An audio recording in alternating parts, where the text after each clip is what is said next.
Hmm.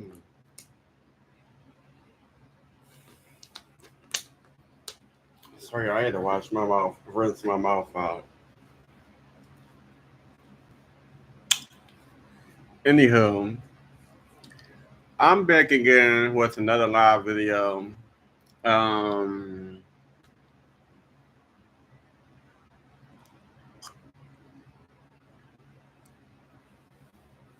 Rest in Power, the enduring life of Trayvon Martin. And I'm going to get back to where I was at.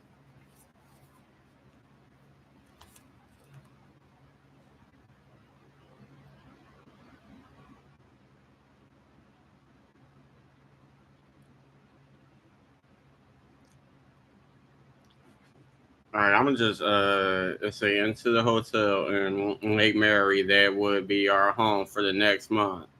To me, every place seemed to be dreary, but it was very clean and well kept, and the staff treated us kindly there.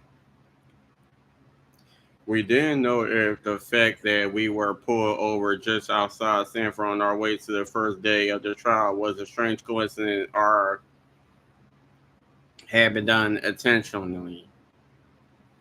We knew there was a large contingent of law enforcement in Florida that didn't like us. Some supported what the killer had done. I guess they didn't understand because Trayvon wasn't their 17-year-old son.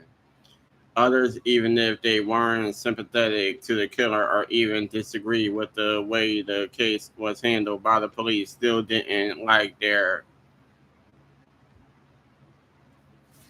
procedures being aired in the public courtroom. They didn't like the spotlight we brought to their internal processes.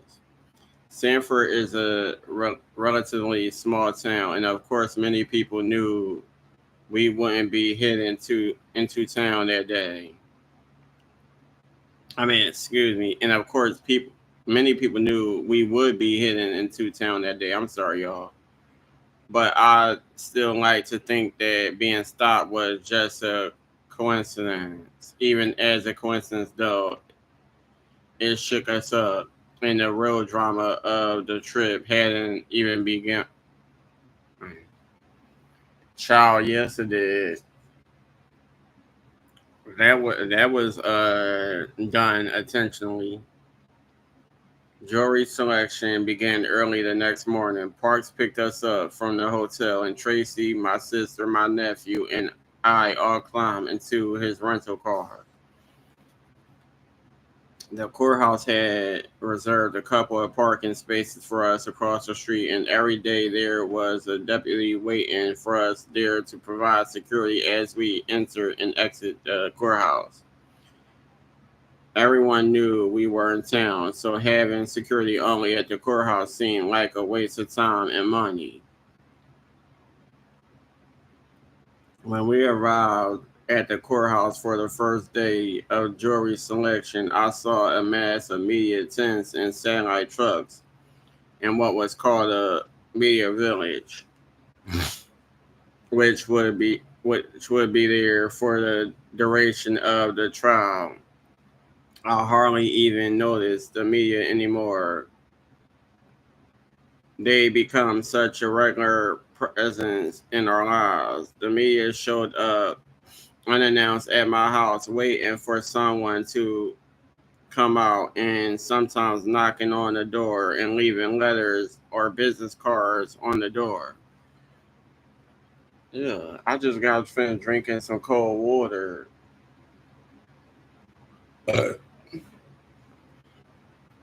That's where I just got finished drinking cold water. Then I just got finished eating the grilled cheese. Then I washed my mouth. Oh my god! And I had that damn mouthwash there for a long ass motherfucking time. Jesus Christ!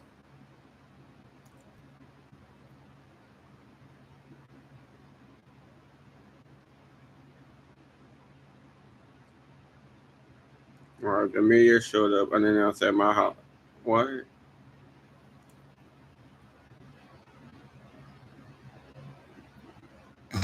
The media showed up unannounced at my house, waiting for someone to come out, and sometimes knocking on my door and leaving letters and business cards at the door. My private life was over. My home was not a sanctuary anymore. But I couldn't be mad. The media had made all the difference in our case. The media, print, television, and social media had been our ally from the beginning. Now the spotlight had become relentless around us practically all the time. When reporters saw us getting out of the car at the courthouse the first day, they quickly sprang into action, chasing us down, following us to the courthouse entrance, trying to get any reaction they could from us. How did you feel about your son getting killed? They yelled as if the answer wasn't obvious, and I hadn't answered it 100 times before. How do you feel having to go through a trial? How does it feel to sit in a courtroom with the man who killed your son? They were all yelling at once. The confrontation led by the blindingly light flashes from their cameras.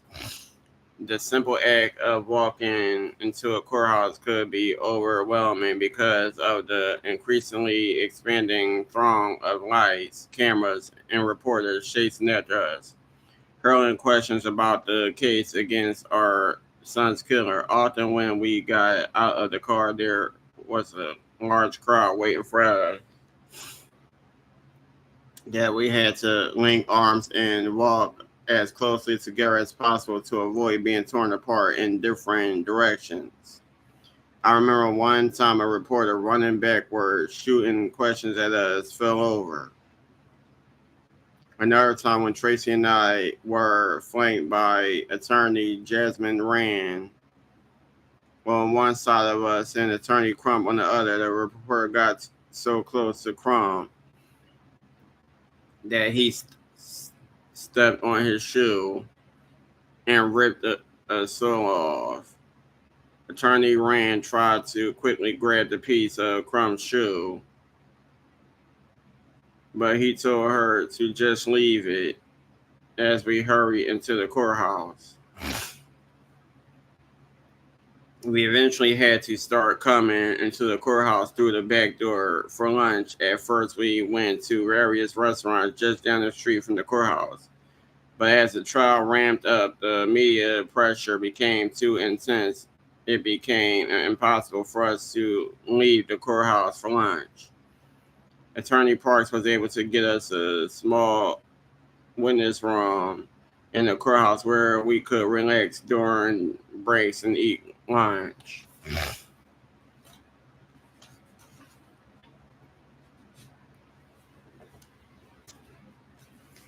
Baby, when I tell you that each chapter is long, I haven't read majority of the damn pages.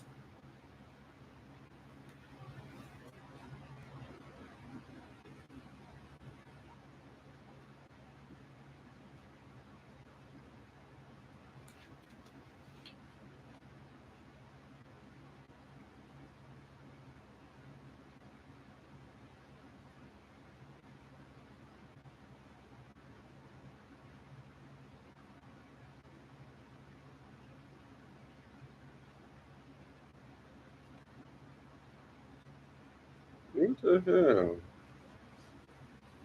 Hold on.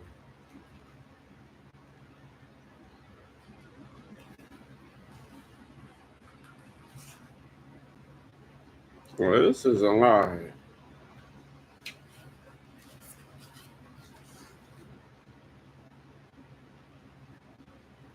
And this is all the damn pages.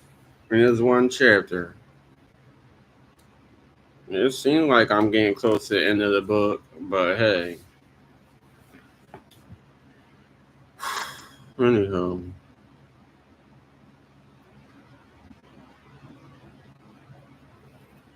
once inside the courthouse and through security, we would have to wait a moment while the an officer check to make sure we weren't about to run into the killer or a member of his family, since there was only one way in and out of the courtroom. Though this normally was successful, it didn't always work, and several times we would find ourselves face to face in really tight quarters with the killer's attorneys. When the judge was almost ready for the day's proceedings to begin, a bailiff would knock on the door and say, 5 minutes. We never wanted to be late for the judge out of respect for her in the court. We would all rise without delay and hold hands and together crump our parts. Our visiting pastor led us in a short prayer.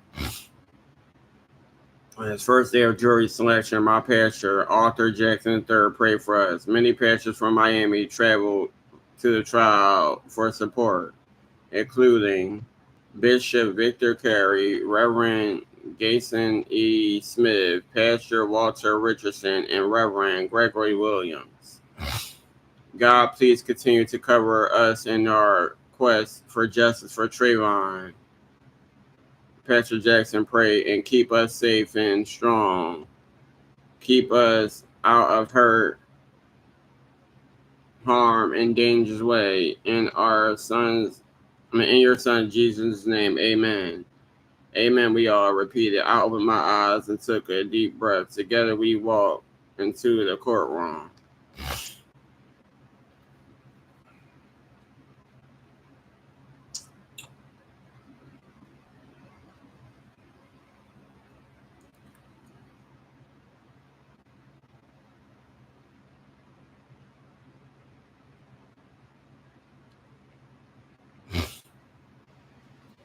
The first shock was the seating arrangement. We were seated near the front, but between us, we only had one row for me, Tracy, our attorneys, Tracy's family, and my family.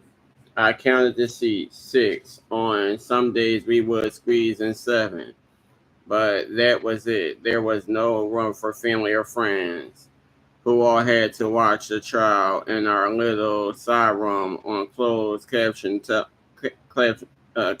television. Meanwhile, the media always had at least 20 people in the courtroom and were given several rows of seats. We were never given the explanation for any of this and were forced to rotate family members and friends who knew Trayvon personally and wanted to be there for us. Throughout the trial, Tracy and I wrote notes on a scratch pad, and we passed between us, which we passed between us. We went through so many notepads; it was the only way we could share our private thoughts in the middle of the trial's action, because the cameras inside the courtroom and those outside were watching our every move. So we confined our comments to the pad. We would read what the other had written and then scratch it out to keep it from prying eyes once we had read it. As we began passing that scratch pad back and forth with notes, suggestions, reflections, and more than a few curse words, I knew why the Lord had brought us together. We had been unlikely people from different corners of the world who had come together in marriage and then to raise 2 sons. We had been there for our children during our marriage and after. We had stayed friends for a reason, and this was it. Not only the tragedy that had befallen our son, but now this trial for which we would look to each other for strength and support. It began with jury selection, where our notes were summarized.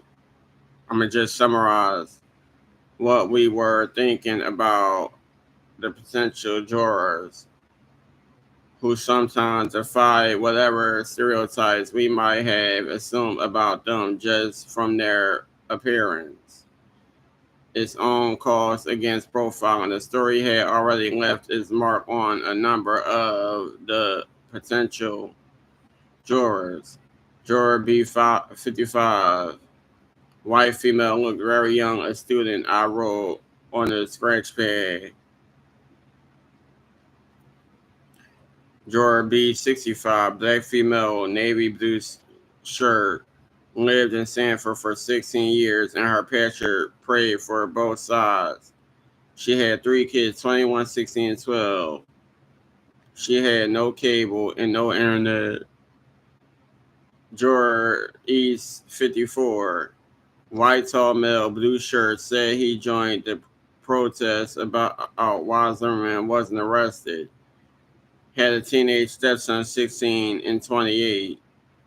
Said his sons wear hoodies. Juror B 35, black male, red shirt, pink hat, Crocs, 21-year-old son in Tallahassee. He said Ralph Sharpton and Ralph Jackson coming to Sanford interrupt traffic. He said Congressman Wilson said the person who shot and killed Trayvon hunted him, and he didn't agree. I never heard of this Trayvon Martin tragedy, one potential juror said. What rock has she been hiding under? I wrote on a notepad and handed it to Tracy. A number of potential jurors who gave this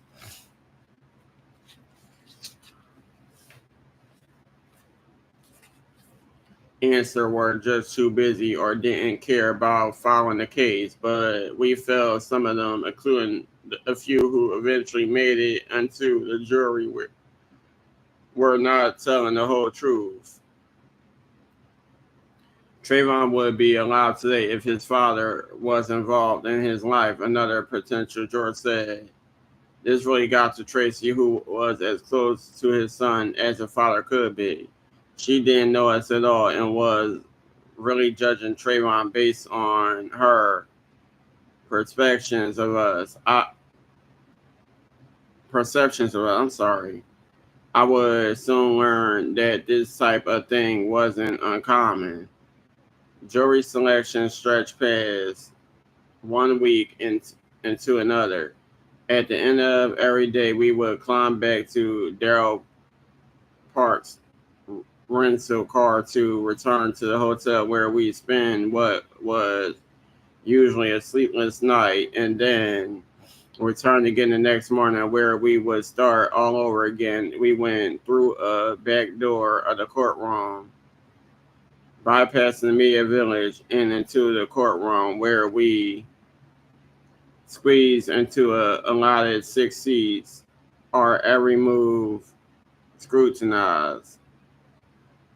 Once the jury was set, after 9 days, I felt somewhat hopeful. We walk by faith, not by sight. 2 Corinthians 5, 5:7. I had tweeted, yes, the jury was selected yesterday, and I still believe God has his arms around us. Be encouraged. In most states, there were 12 people on a jury in felony trials. In Florida, there were 6, except for capital cases. The jury that would decide the fate of the man who killed our son was composed of 6 women, 5 middle-class white women, and 1 Hispanic woman. Tracy felt sure that at least 3 of these women would sympathize with us. How did he know that? I asked. You can tell by the look, he told me. I kept faith in the fact that 5 of them were mothers and would surely have compassion as mothers. I prayed they would see the hurt and the pain I would deal with, and that as mothers they would see Trayvon through my eyes. Though my eyes could see that an unarmed 17-year-old was so no match for a 28-year-old men with a loaded gun.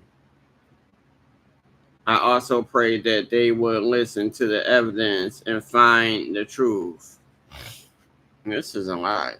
The state of Florida versus George Zimmerman began on June 24, 2013, 485 days after our son was taken from us.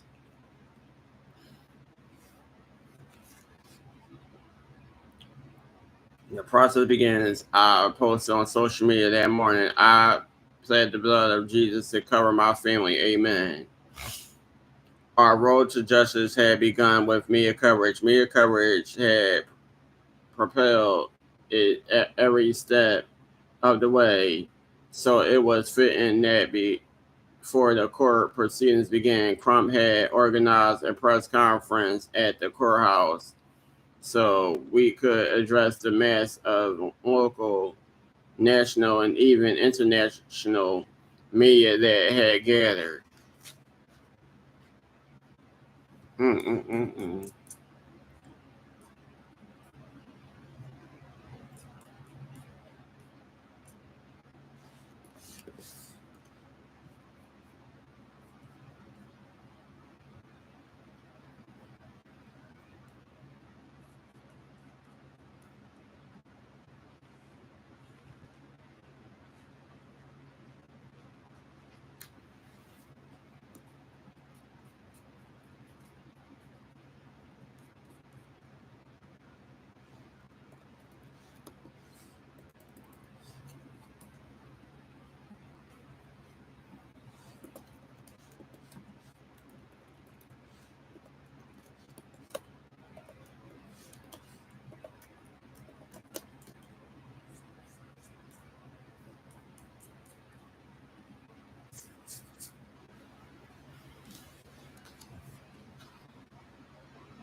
There were two important facts in this case, Crump told the reporters outside the courthouse as our family stood behind him.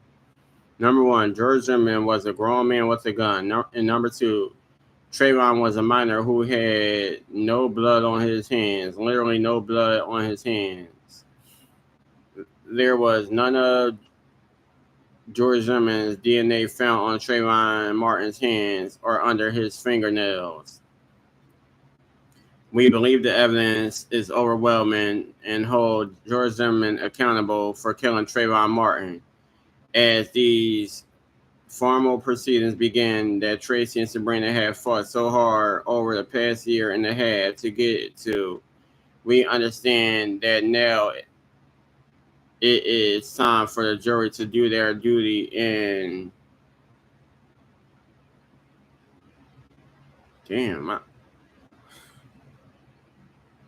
base the verdict in their decision on the evidence, the instructions of the court, and the law. Tracy and I gave some very brief comments, and then with a request that our supporters pray for us. And with that, we headed into the courthouse, went through security, and met with the rest of our family members and attorneys. We gathered in a little circle, according to our tradition now, and join hands to pray. Amen.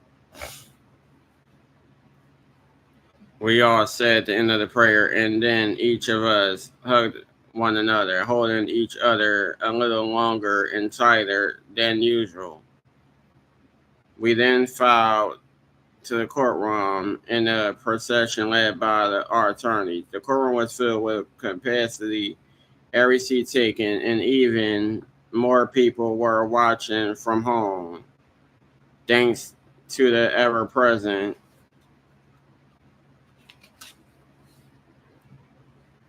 all-knowing eyes, the courtroom television cameras. In 1959, the Florida Supreme Court decided to allow cameras in the courtroom.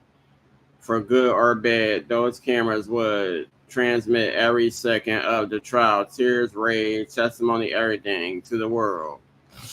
Okay. Well, Florida had cameras, but wherever Diddy trial was at didn't have cameras, from what I was told or what I heard. But anyway, that's a whole nother situation, and a more crazy one at that.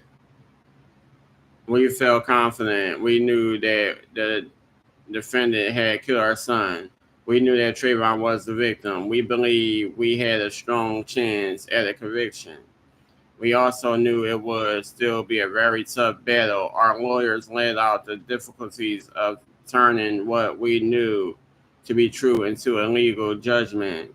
For every jury to convict on a charge of second-degree murder, the prosecution would not only have to prove that the killer didn't shoot Trayvon in self-defense, to get around Florida's stand-your ground law, which allows the use of deadly force by someone fearing for their life. They would also have to prove that he shot Trayvon in the grip of a depraved mind, meaning he shot my son with hate and evil intent. This is crazy. We thought the prosecution could prove the depraved mind part of the charge, but we knew that the killer would also try to prove his claim of self-defense. That meant that he would not be the only one on trial. Trayvon would be on trial too. Our family sat behind the prosecution table on the right side of the courtroom, just behind State Attorney Angela Corey, who sat on the bench in front of us, taking notes and advising the prosecution attorneys if they needed her for anything.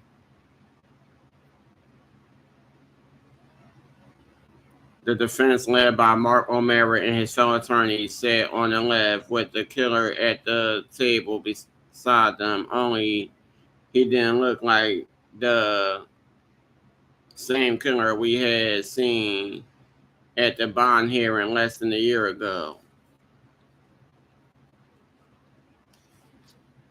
At the time he shot my son, that killer was a chunky 194 pounds. He had trained in kickboxing and mixed martial arts, which it would be revealed. And he practiced several times a week. Now he carried more than 300 pounds on his 5'8" frame. His hair, shaved at the time of the shooting, had grown in, and he parted and slicked it down on the side. He was only 25, but the extra weight made him look at least 40. O'Mara claimed the weight gain was due to stress and his client's inability to go out in public. Fuck out of here. But other media outlets wonder if the weight gain was a defense strategy. Would a heavyweight defendant be more sympathetic to a jury? Would a heavyweight sluggish defendant seem more like a man that couldn't or wouldn't attack a 17-year-old? Either way, all I saw when I looked at him was a killer. They could dress him up in a suit and tie. They could grow out his hair and put weight on his frame, trying to make him look cuddly and innocent. But there has never been any doubt about who killed our son. As the trial officially began, Judge Nelson, who we've been told was a sub-form judge appointed to the bench by former Governor Jeb Bush, ordered any witness in the courtroom to be sequestered from the proceedings. As the victim's family, Tracy and I were allowed to remain, but Gerard and Crump, who were on the witness list, were asked to leave. For what? Later in the proceedings, O'Mara would argue that Tracy and I should be removed from the courtroom since we were on the witness list and were expected to testify. However, that request was overruled by the judge, and we were in the courtroom every single day. But we felt the absence of Crump and our son Gerard, who had been with us every step of the way. There was another matter granted by the judge, which could be seen as yet another victory for the defense. Before opening arguments began, Judge Nelson ruled that the word profiling could be used in the open statements, but not racial profiling. Fuck out of here. I thought back to the confessing questions about profiling at the bond hearing. The judge's decision not to bring racial profiling or any kind of discussion of race into our case, even while that was what much of our case was about, was the first important victory for the defense. We later found out that the defendant was looking for an African American burglar who had been breaking into houses at the retreat, racial profiling at his words. A witness would be allowed to testify for the defense about being burglarized by two African American men as she and her infant hid in the upstairs bedroom, even though the only thing that Trayvon shared with the burglars was the color of his skin. So even as our son was once again having his innocence undermined by empowered racial associations, the prosecution couldn't talk explicitly about race, and especially not about the killer racially profiling Trayvon. That's some straight bullshit. But what other kind of profiling could possibly have been involved here, wrote the attorney Lisa Bloom, summing up our feelings in a column for the New York Times. Could jurors in the public seriously imagine that Mr. Zimmerman considered Mr. Martin a criminal solely because he was walking slowly in the rain as he chatted on the phone? We hope that the jury would be able to see the racial aspects of the case through what the killer said on the 911 tapes, but we knew that the deck was stacked against that and against us from the beginning. The jury was ushered in, and at last the trial was about to begin. The prosecution team had decided that John Guy, charismatic and tough, would give the opening statements for the state. Good morning, he said, and then fucking punks. These assholes, they always get away, he began, dramatically quoting Zimmerman's crude comments on the 911 to the 911 operator on the night of Trayvon's killing. 2 seconds in, the trial was off with a bang. Those were the words that that grown man mouth. In that grown man's mouth as he followed in the dark a 17-year-old boy who he didn't know. The prosecutor continued, turning to point at the killer, wagging his finger at him with every damning word. And excuse my language, but these were his words, not mine. Fucking punks, he continued. These assholes, they always get away.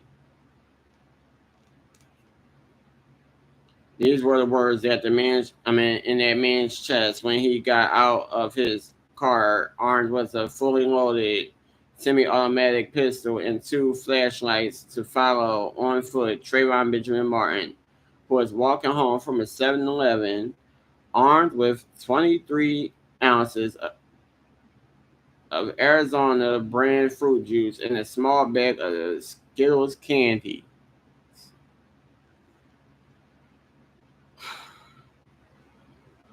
The prosecutor paused for a moment to let that sink in. And when he said those words again, and then he said those words again. Fucking punks, these assholes, they always get away. Those were the words that the defendant's in that defendant's head just moments before he pressed the pistol into Trayvon Martin's chest and pulled the trigger. And then, as the smoke and the smell of that fatal gunshot rose into a rainy Sunday for night, Trayvon Martin, 21 days removed from his 16th year, was face down in wet grass, laboring through his final breaths on this earth. I looked over at the defendant. He said, stone faced in his chair, no emotion, expression, or reaction. He didn't move his face or shuffle in his seat. He only sat there, staring back at John Guy. And that defendant at the same time was upright, walking around, preparing. John Guy continued, preparing to tell law enforcement why it was he had profile, followed, and murdered an unarmed teenager. Ladies and gentlemen, the truth about the murder of Trayvon Martin is going to come directly from his mouth, from those hate-filled words that he used to describe a perfect stranger, and from the lies that he told to the police to try to justify his actions. John Guy then began retracing the events of the night of February 26th in detail. The murder of Trayvon Martin was the product of two worlds colliding, he said. In one world, a 17-year-old boy from Miami, Florida, a visitor to this town, who had gone to the store to get something to drink for himself and some candy for a 12-year-old friend. But in the other world, Guy said as he turned around to face the defendant, a 28-year-old grown man, somebody who wanted to be a police officer, somebody who had called the police numerous times about crime in his neighborhood, someone who had become a neighborhood watch captain, and someone who believed, most importantly, that it was his right to rid his neighborhood of anyone that he believed didn't belong. The prosecutor created a picture of our son for the jury, a teenager visiting his father and doing what young people do, watching TV and playing video games. He was a kid out for a drink, picking up candy, and as teenagers are wont to do, talking with a girl the entire way home on his cell phone.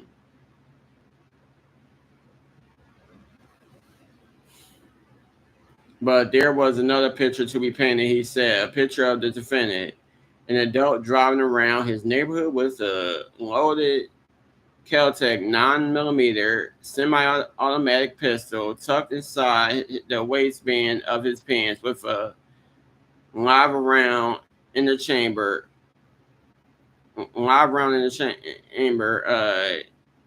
Said Guy.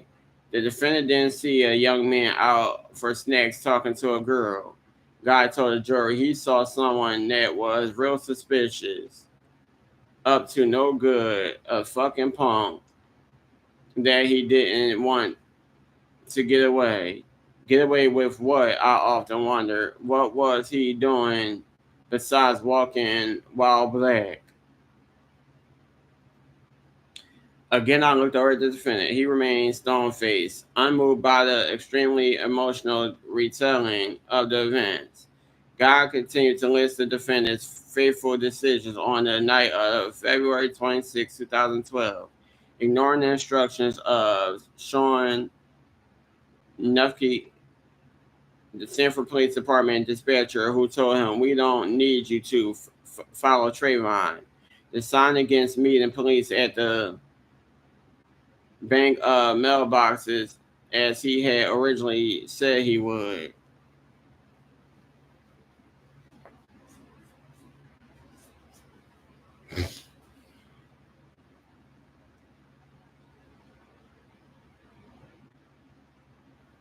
Tell the officer to just call me and I'll tell them where I am. Guy quoted the shooter as saying because George Zimmerman wasn't going back to the mailboxes and he wasn't going back to his truck. He was going after Trayvon Martin. Guy picked up with Trayvon's call to Rachel Gentile less than 4 minutes later, who heard Trayvon say to the killer, "What are you following me for?" And when Trayvon Martin's phone went dead, said the prosecutor, and Trayvon Martin went dead. He described the reactions of the first responders who found Trayvon lying face down in the grass, his hands clutching his chest, his phone beside his body, his earbuds near his head, with a bullet through his heart. He told the jury of the officer who quickly attempted CPR, pressing down on Trayvon's chest in an attempt to push life into him, Guy said. And he mentioned the emergency medical technician who was unable to detect a heartbeat in Trayvon's body, and the officer who covered him with the yellow medical blanket. Hearing the last moments of our son's life described in that level of detail broke my heart all over again. Every time I thought I heard it all and nothing could move me again, there was a new detail. A dramatic retelling, a tape, a document, a witness that would bring me back to the moment. I put my head down and closed my eyes. I couldn't bear to watch or listen. Tracy was shaking. I saw him biting his lip, trying to clamp down on his emotions. But we both were crying. God's used me, I later tweeted, because how in the world am I able to listen to all this? By God's grace. John Guy continued. At the moment the EMT placed a blanket over Trayvon's dead body, the killer was full of life, talking and walking around. His injuries, a bloody swollen nose that was later proven not to be broken, and 2 cuts on the back of his head, only a few centimeters long, neither requiring stitches or sutures, were minor enough to be refused medical attention. Guy recounted what he called the tangled web of lies that the killer told the police about what and the altercation occurred.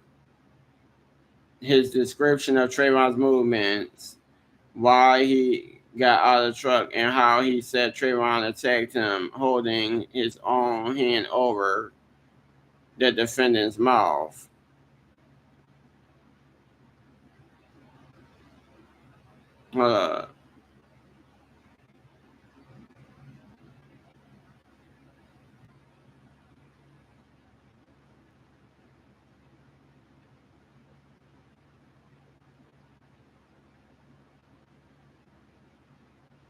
I read it wrong. While he got his truck, and how he said Trayvon attacked him, holding his hand over the defendant's mouth. Okay. The prosecutor said the evidence would show there was no blood found on Trayvon's hands, and none of the killer DNA was found on the cuffs or the sleeves of Trayvon's hooded sweatshirt. I never believed it was a true fight. He continued with what he called the lies the defendant told about what Trayvon said to him, never heard by witnesses. Lies about what the defendant said he did with Trayvon's body seconds after killing him, which would be disputed by photographs taken by a witness. Lies about Trayvon's reaching for the defendant's gun that, when tested, showed no DNA evidence that anyone but the defendant had handled that gun that night. Lies about that verbal confrontation and where the physical struggle began. Next, the prosecutor described the neighbor's 911 calls, the screams for help, and the gunshot that killed my son. Listen carefully. When the screaming stops, he told the jury, it's right when the gunshot goes off. Trayvon Martin was silenced immediately when the bullet that the defendant fired passed through his heart. Lastly, the guy turned to the defendant himself. He described him to the jury as a person who wanted to be a police officer, a criminal justice major who took classes in the law of self-defense. He described his role as a self-appointed neighborhood watch coordinator who ignored his training to see and report, observe, and call the police, a man who instead became a vigilant who profiled Trayvon as a criminal in his neighborhood. This is a lie.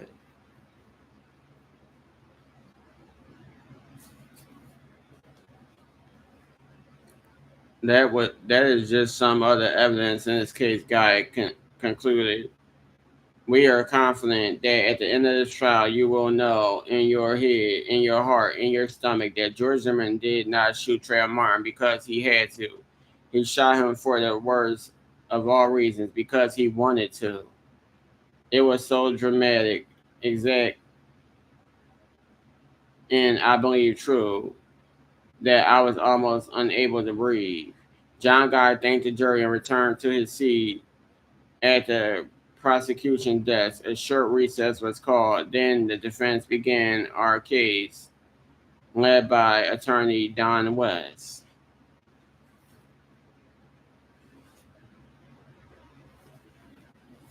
It's crazy because as you read, it's like you try to picture everything going on. Because yeah, if you've been in situations like this, it's kind of easy for you. But then if you haven't, yeah, I'm pretty sure a lot of us seen the documentary. We seen the videos on YouTube and all over the place. But excuse me, but that was a while ago.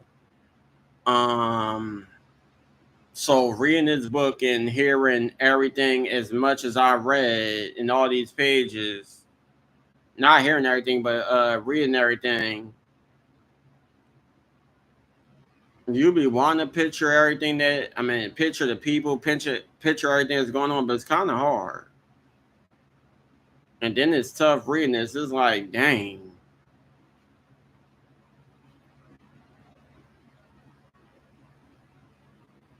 This is a sad case, of course, he said, as one of your fellow jurors commented during the jury selection process. A young man has lost his life, another is fighting for his. There are no winners here. Then, a few minutes into his opening statement, West decided to tell a joke. Sometimes you have to laugh to keep from crying. So let me, at considerable risk, let me say I would like to tell you a little joke. I know how it may sound a bit weird in this context under these circumstances, but I think you're the perfect audience for it. As long as if you don't like it or don't think it's funny or inappropriate, that you don't hold it against Mr. Zimmerman. You can hold it against me if you want, but not Mr. Zimmerman. Here's how it goes. I know the fuck you lying. He, then he said, knock, knock, who's there? He answered in his own question. George Zimmerman. George Zimmerman, who he asked. All right, good. You're on the jury, he said. The courtroom turned silent. The defense attorney joked at the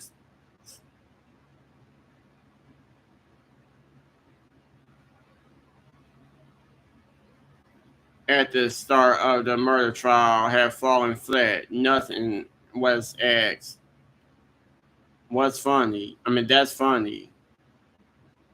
John West may have thought it was funny, but I didn't, and neither did I hope the six members of the jury. The joke felt like a slap of disrespect to the court and us as a family, to Trayvon and everyone who were in support of us. This was the most tragic, serious moment for our lives, and the defense attorney was trying to turn it into a joke. The joke was so unprofessional and inappropriate for a murder trial with the victim's family sitting right there. I thought, how heartless and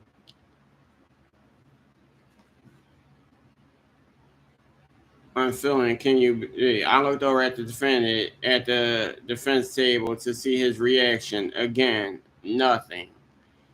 West allowed the tension in the air to dissipate, then continued. George Zimmerman is not guilty of murder, he declared. He shot Trayvon Martin in self-defense after being viciously attacked.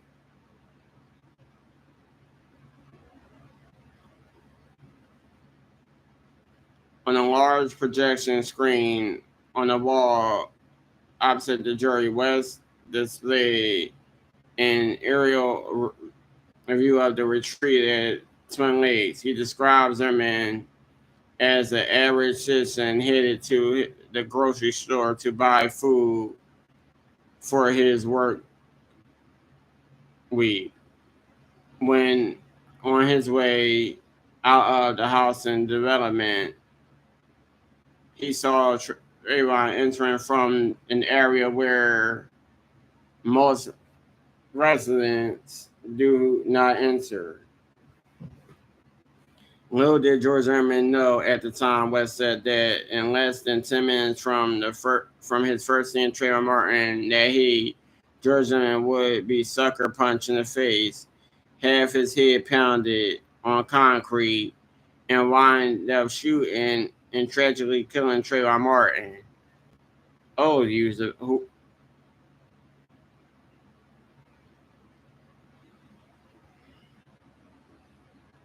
West now recounted the events of that evening and the defendant's role in the neighborhood watch program. He said reports that the defendant disobeyed police orders not to pursue Trayvon were untrue. He mentioned the defendant's call to the non-emergency line, Trayvon's calls with his friend Rachel Gentile, and the 911 calls from neighbors, building a timeline and pointing out on his aerial view the neighborhood where each event happened as he prepared to play the tapes of the 911 calls for the jury. Then the courtroom sound system erupted with the sounds I dreaded. The defendant sat quietly and listened to his own voice on the non-emergency call, still no expression. His defense attorney continued to recreate the moment just before Trayvon's death using the map and the defendant's non-emergency call to help the jurors listen to the call and visualize the scene. He played the moment in 911 calls when the defendant got out of his truck. We couldn't hear the tones indicating the door open in the quickening of the defendant's breath as he pursued my son. When the dispatcher told the defendant that he didn't need for him to follow Trayvon, the defendant said, okay. He gave the dispatcher his name, phone number, and address, immediately regretting giving his address because he had lost Trayvon and didn't want anyone else to overhear where he lived. The dispatcher promised to have a police officer call the defendant to let him know his whereabouts, and the defendant hung up the phone. Trayvon, meanwhile, West said, was still on his phone with Rachel Gentile.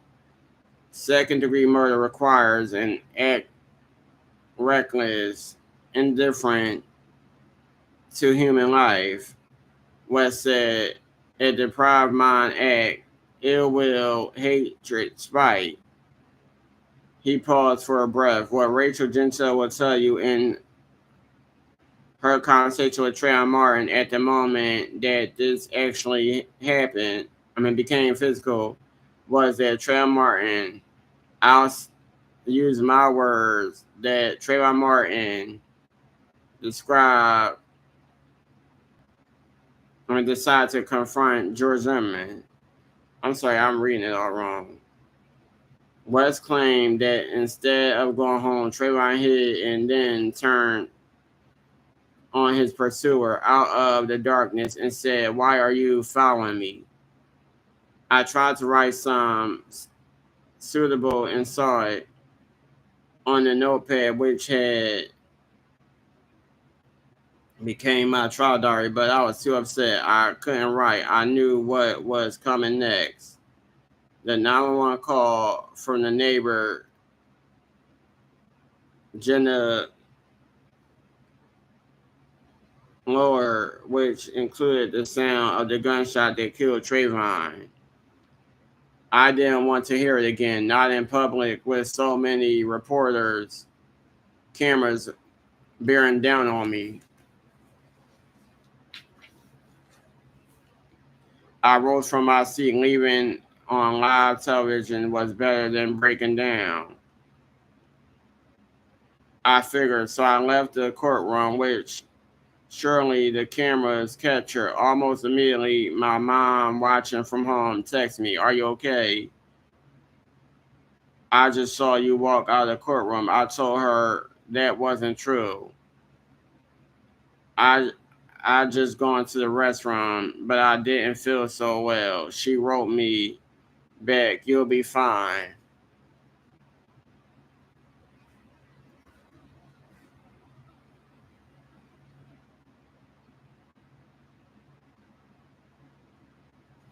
Tracy told me what came next. West said Jenna Laura and her husband heard the verbal exchange, then a shuffling in the grass followed by screams for help.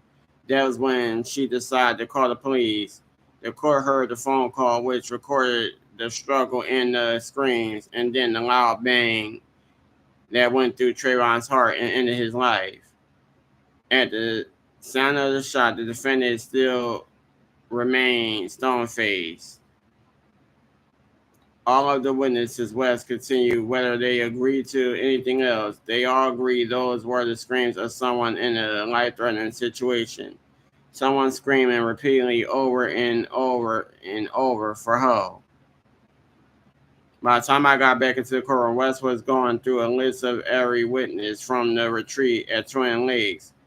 They were divided into two parts. Those who believed the defendant's story, like John Good, who said he saw Trayvon's mounted on top of the neighborhood watchman, and those who didn't believe him, like Jane Sordika, who said she thought the cries for help were Trayvon's. The attorney weaved the story of the vulnerable defendant screaming for help, pleading with anyone who could hear his cries to stop Trayvon's supposed attack. The most traumatic event in his life, West said, and I thought, who yells for help with a loaded gun? That just doesn't make sense to me. Soon after, the judge called a lunch recess.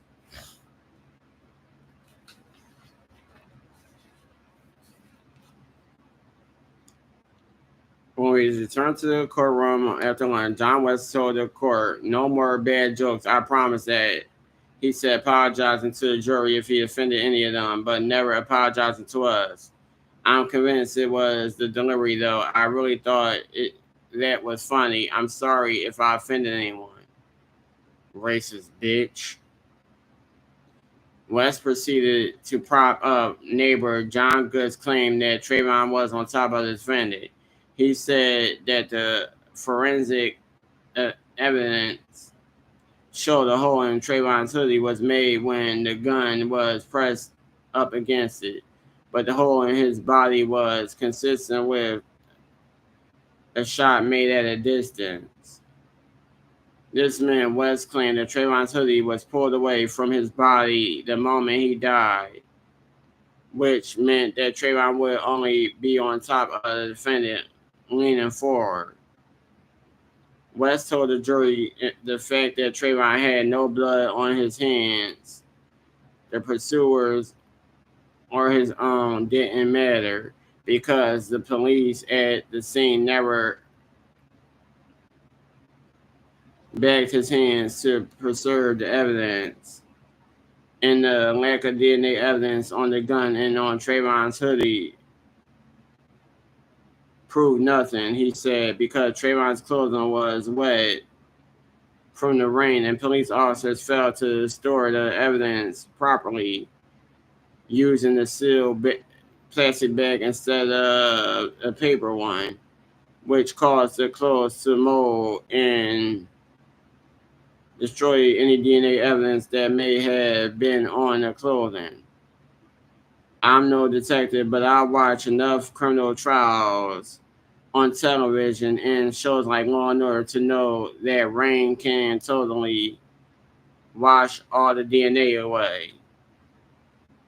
He brought up the scream on the 911 call saying that the defendant insisted to police it was him yelling for help and that he couldn't prove anything through science or voice recognition experts because there wasn't enough of the voice sample to come to a definitive conclusion.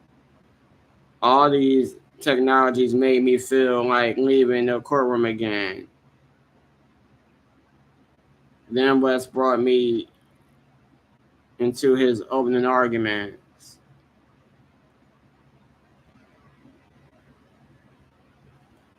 On the other hand, as one might expect, there will be witnesses who say, I also listened to the recording and I think that Trayvon Martin's voice, he said,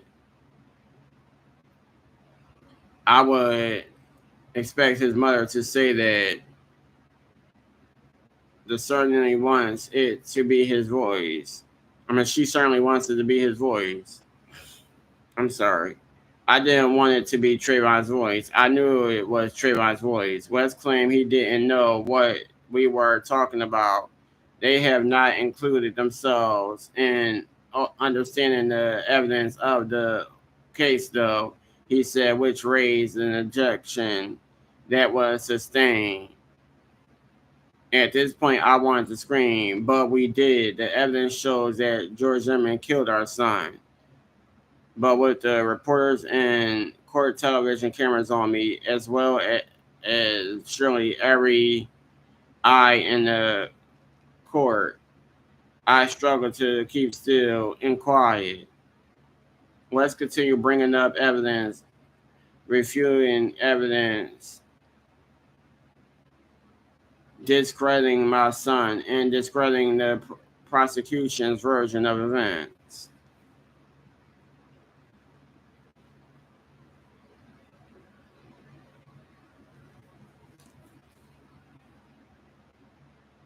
If I've heard it once, I heard it 1,000 times, he said, finally concluding his opening, that Trayvon Martin was unarmed.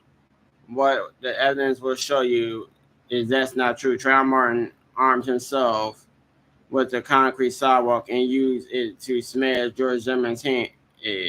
No different than if he picked up a brick or bashed a head against the wall. That is a deadly weapon. Tracy and I both startled at this claim and looked at each other in disbelief. A concrete sidewalk is a deadly weapon? At the first witness the state called was Chad Joseph, now 15, the son of Brandy Green, Tracy's girlfriend, and Trayvon's young friend in Sanford. When Trayvon said he was going to the 7-Eleven store on the day he was shot, it was Chad who asked him to buy him a bag of Skittles. Chad was a seventh grader on the night of February 26, 2012. At the time of the trial, he wasn't yet in high school. When the judge swore him in, he stood there, a smart, skinny kid with a neat white polo shirt, now in the middle of a murder trial. He held his thin right hand up in the air, unsure of what to do next. Do I repeat that? He asked after an awkward moment. Yeah, I mean, you have to say yes, the judge explained. Chad said a nervous yes, then took the stand, where prosecutor John Guy questioned him briefly. Chad explained that he and Trayvon were home on a Sunday night of the killing, playing video games and waiting for the All-Star game to begin. When Trayvon left for the 7-Eleven store, Chad said he stayed behind to continue playing video games in his room on the second floor of his mother's house.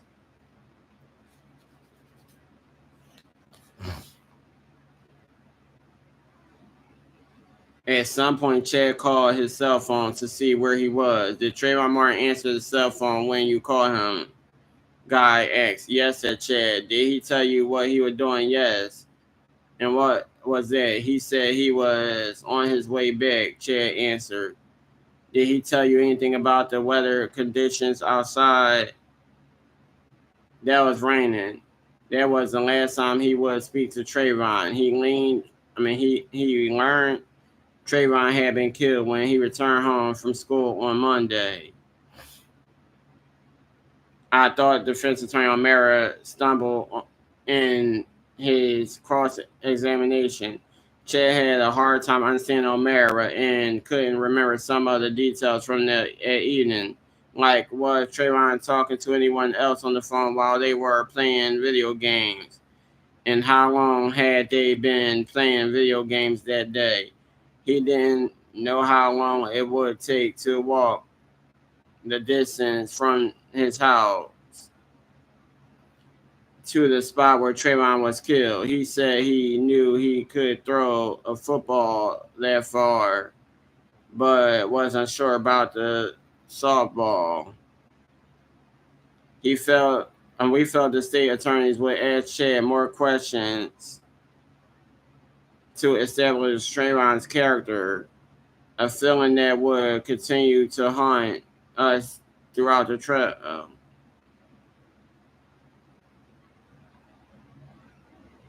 Next up was Andrew Goff, the cashier who helped Trayvon at the 7-Eleven. When Guy asked if Trayvon looked or did anything suspicious, Goff said no. I hope I'm pronouncing these names right. I apologize if I'm pronouncing anything wrong. Like I said, y'all can feel free to get the book. But when O'Mara questioned him, he asked if he remembered anything about Trayvon coming into the store that night, or if he was just recalling him from the video. And the cashier said he didn't remember him at all. He was face to face with Trayvon, and he didn't seem to think he looked suspicious. Next up, the 911 operator, Sean Nuff. Once again, I apologize if I'm pronouncing anything wrong. He described the defendant's call to the dispatcher, at least before shooting Trayvon, as standard. The state played a non-emergency call again, and the defendant's words that Trayvon looked suspicious, like he's on drugs or something, resounded through the courtroom. And then once again, these assholes, they always get away.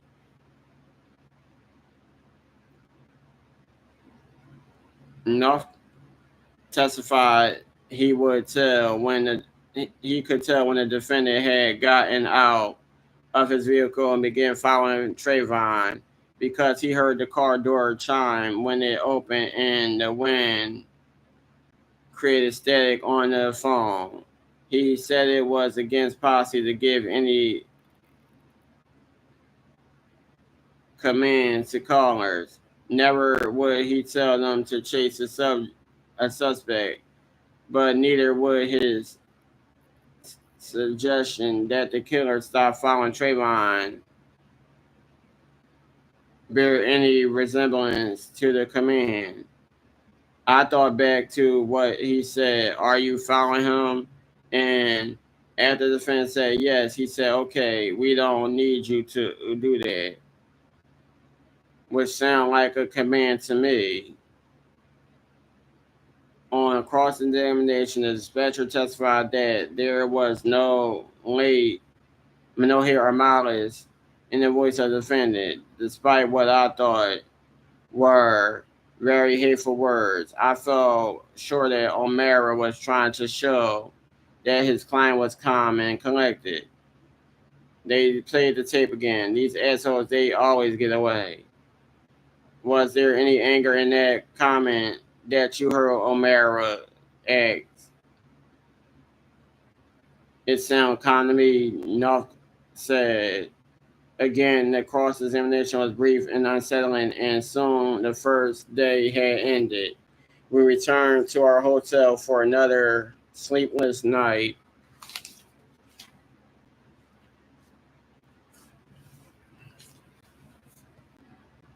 I didn't know what to make of this testimony yet, and we were anxious about what was coming next. Later that night, back in the hotel, as coverage of the trial dominated the evening news, I wrote a note to myself. June 24th.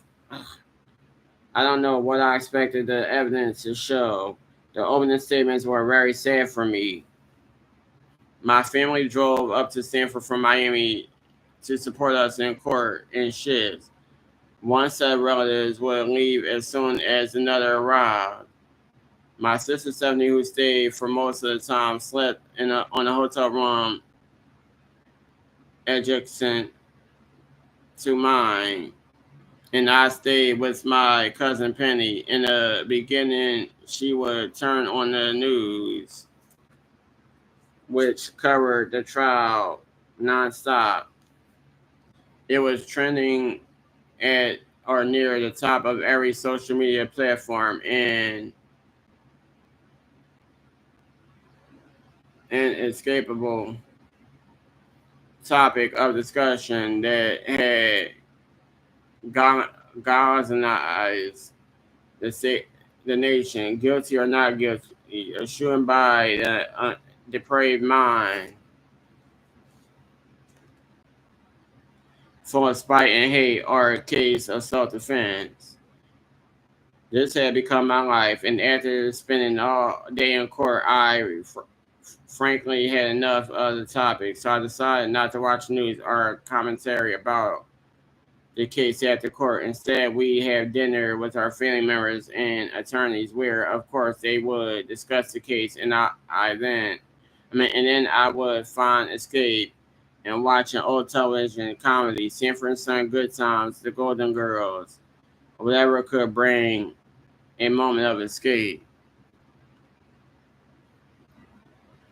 Because in the morning, I knew it would start all over again. Up early after a sleepless night, we once again rode to our hotel in Lake Mary to the courthouse. From our hotel in Lake Mary to the courthouse in Sanford in Park's rental car, so that we could escape the media village. Parks dropped us off in the back, where we once again went through security and into our little room and into the hallway to join hands together and pray.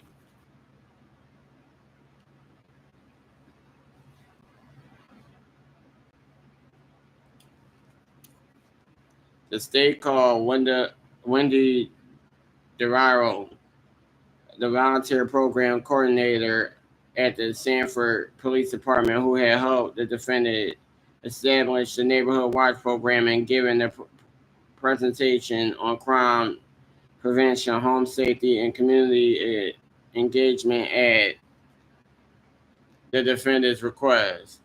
Part of her instructions, of course, were to tell volunteers to call the Sanford Police Department's non-emergency line if they saw something suspicious.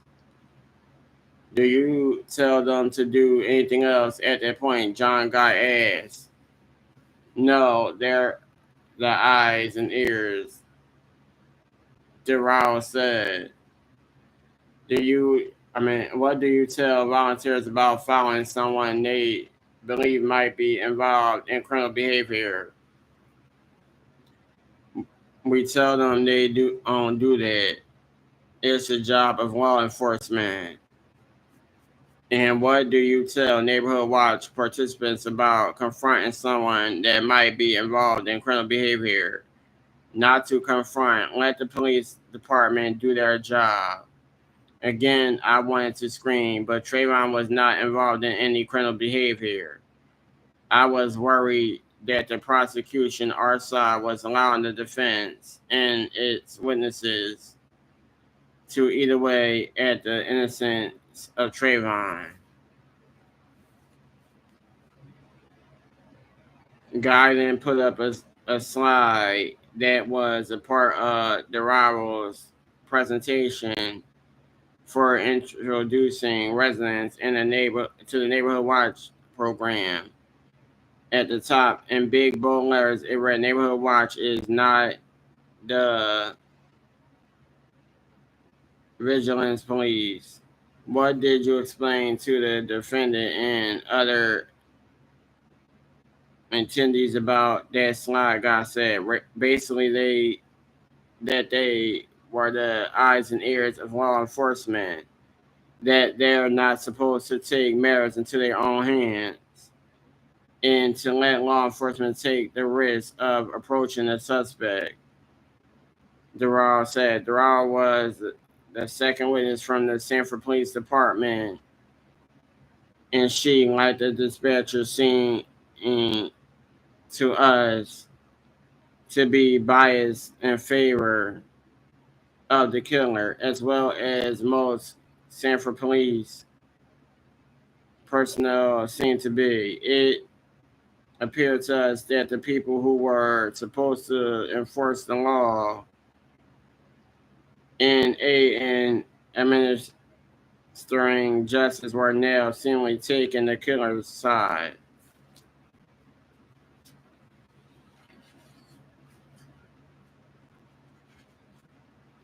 This is a lot of damn pages to read. I wish it was over already. I ain't gonna lie.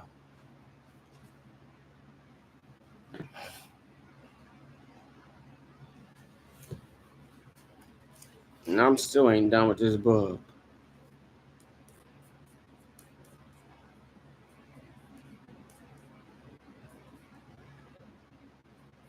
It's not that it's not a good book. It's just a lot of this shit is making me angry.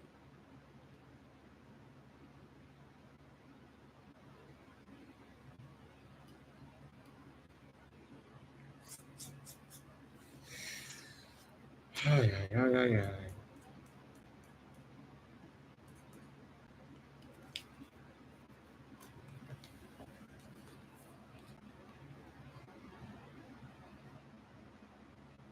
There were people who support us but were afraid to show their support. When I would go to the restaurant, people would come up and say, we're with you. Some of them were from the police department. Maybe they were parents too and could imagine what it must be like to lose a child who wasn't committing a crime.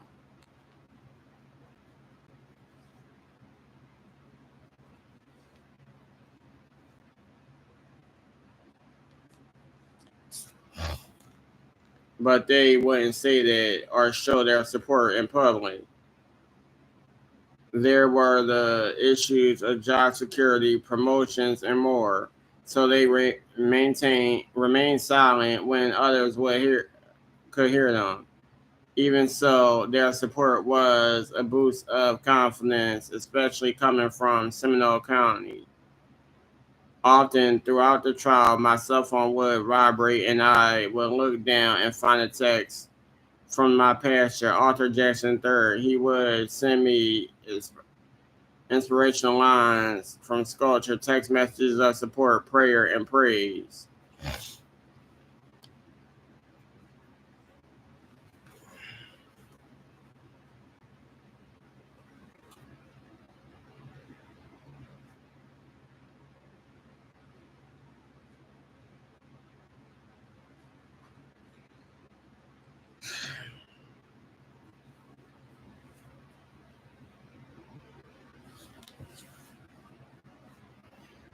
Romans 18:28, we know all things work together for the good of those that love the Lord, to those who are called according to his purpose.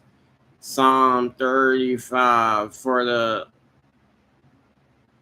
anger lasts only a moment, but his favor lasts a lifetime. Weeping may stay for the night, but rejoicing comes in the morning. Psalm 23, the Lord is my shepherd, I shall not want. Psalm 121, I will lift up mine eyes unto the hills, from whence comes my help.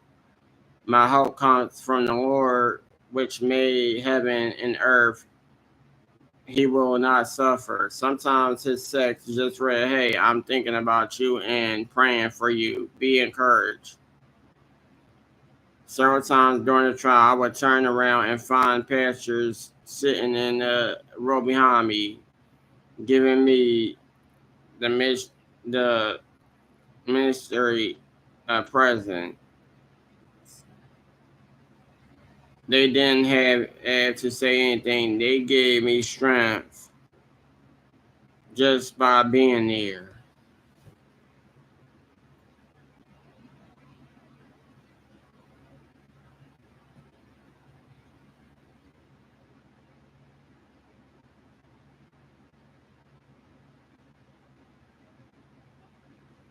I will need their support today because they are going to show the crime scene pictures of my son's dead body.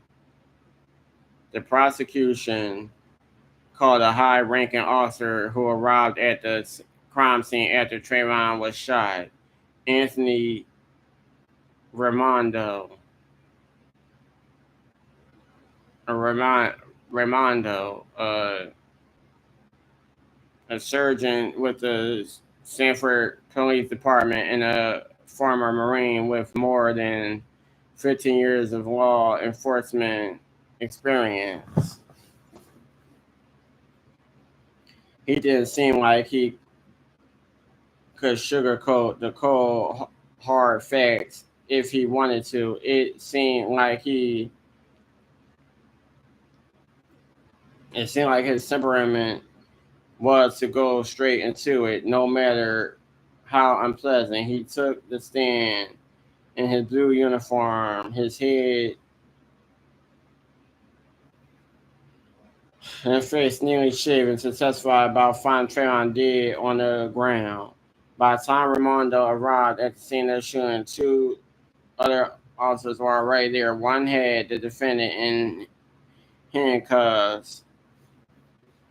Sergeant Raimondo instructed the officer to put the defendant in a patrol car. Another officer was standing over Trayvon's body, which was face down on the ground with his hands beneath his body. The photo was taken, and the photo was shown. I'm sorry, y'all, because I'm trying to get through this chapter. It's so damn long. I caught only a glimpse of it, and it broke my heart, never to be healed again. It hurt so badly. My God, please give me strength. I quickly turned away. Tracy must have looked longer than I did because it was so traumatic for him that he stood up and left the courtroom. I looked over at the killer. He showed no emotion whatsoever.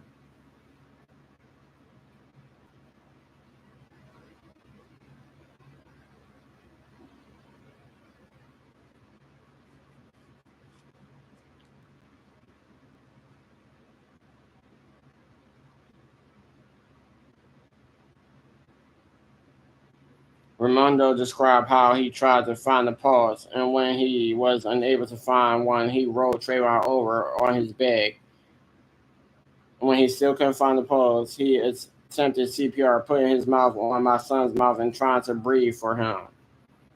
Later, another photograph was displayed showing Trayvon lying face up with his head straight of his hoodie cocked back in his mouth and his eyes open, staring toward the sky.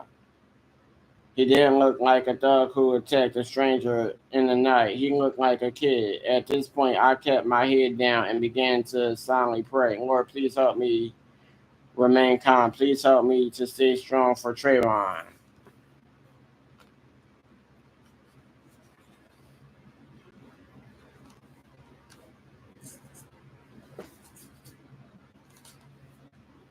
Later, I tweeted, the love I have for my son exceeds the death of my son. I love you, Trayvon, forever. And I prayed, my God, please give me strength. Raimondo continued, describing how another officer attempted to help him give Trayvon CPR, compressing his chest as Raimondo breathed into his mouth. Did you hear anything when you were performing CPR on Trayvon Martin? Guy asked. Yes, sir, Raimondo said. What was that? Bubbling sounds, sir. What did those bubbling sounds indicate to you? It meant that air was either getting into or escaping from the chest in a manner it was not supposed to, sir. And what did you do upon hearing those bubbling sounds from Trayvon Martin's chest? I called out to the crowd that was gathering nearby, and I asked for saran wrap and Vaseline, sir. What would be the purpose of saran wrap and Vaseline? I was going to try to seal the chest wound, sir. Raimondo described the last attempt to revive my son. A neighbor rushed out and gave him a plastic grocery bag with which he attempted to seal the bullet's exit wound. He lifted Trayvon to a seated position with one hand on Trayvon's stomach and another behind his head. He felt the cold can of the fruit juice in the front pocket of Trayvon's hoodie, and he couldn't find the bullet hole in his bag. At this point, an ambulance arrived, and the EMTs hung Trayvon up into a EKG machine. I said hunked. Hooked. Unable to revive him, the surgeon testified they pronounced him dead at the scene. I put an emergency blanket over Mr. Martin's body, sir, said Raimondo. What was the purpose of that? Well, one, it was respect for the deceased. He said, two is to mitigate trauma that witnesses or family members may be exposed to if they arrived on scene, and then there was to preserve any physical evidence on the body, sir.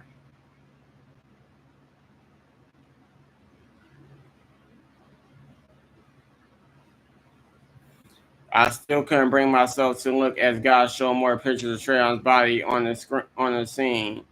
One from every angle, one with the blanket on, another with the blanket off. All I could do was try not to look and continue to pray.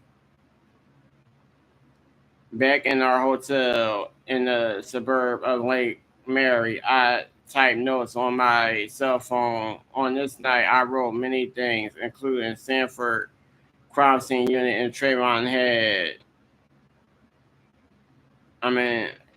Including Sanford crime scene unit said Trayvon had $40.15, a red lighter, a cell phone, headphones, Skittles, Arizona fruit punch, his watch, and khaki pants.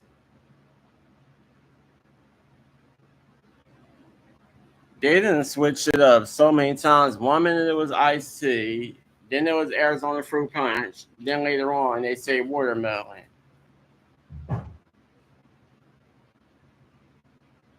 Damn, this story getting crazier and crazier.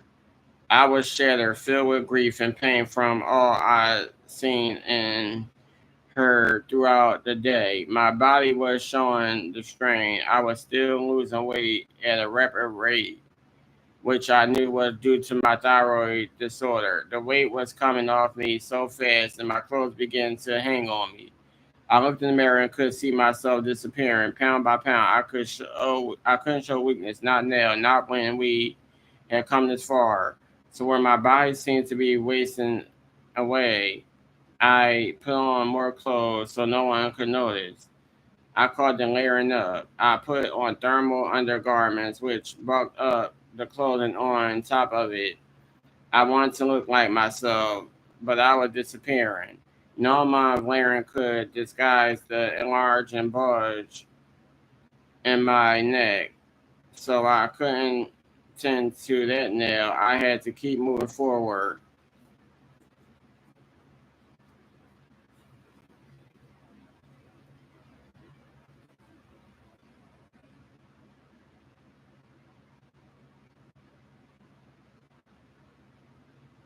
Afraid that if I stopped, I would never move again.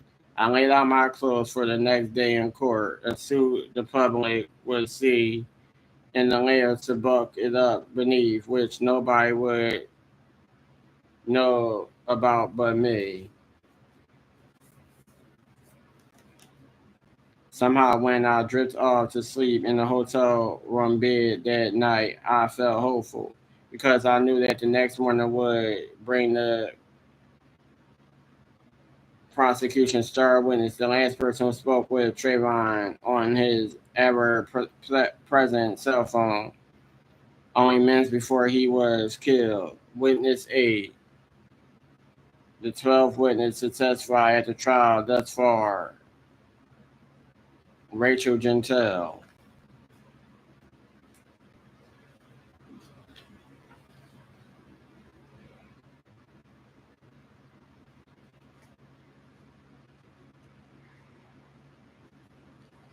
Oh, God. Just when you think the chapter about to be over, you still got more pages.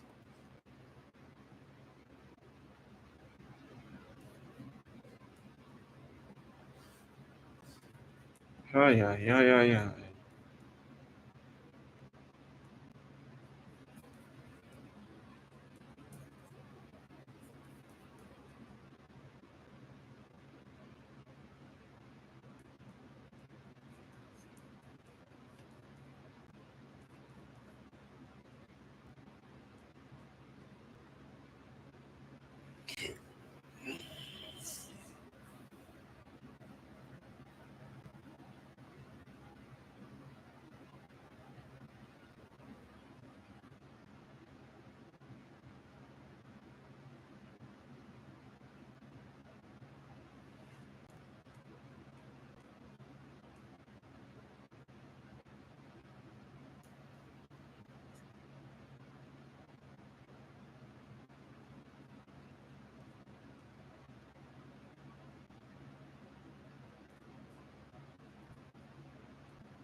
Oh, my God, my nose all itching,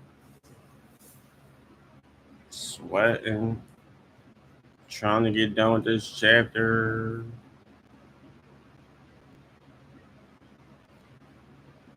Ay, ay, ay, ay, ay.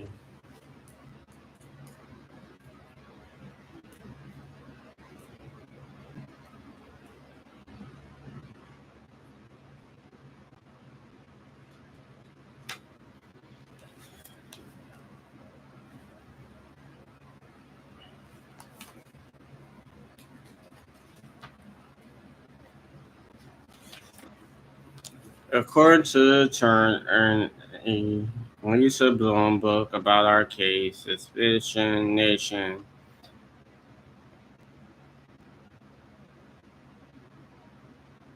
Rachel Gentile spent the 2 days before she was called to testify alone in a small room in the courthouse and was told by the prosecution to review her grueling video deposition, which surely brought up bad memories.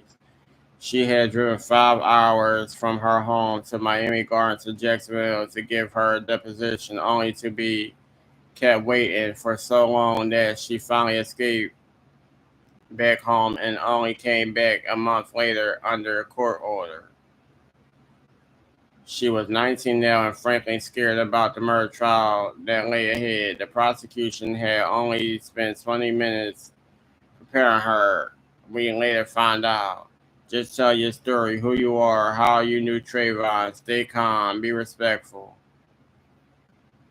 Your testimony should last an hour. Bloom wrote that Deli Rihanna told Rachel before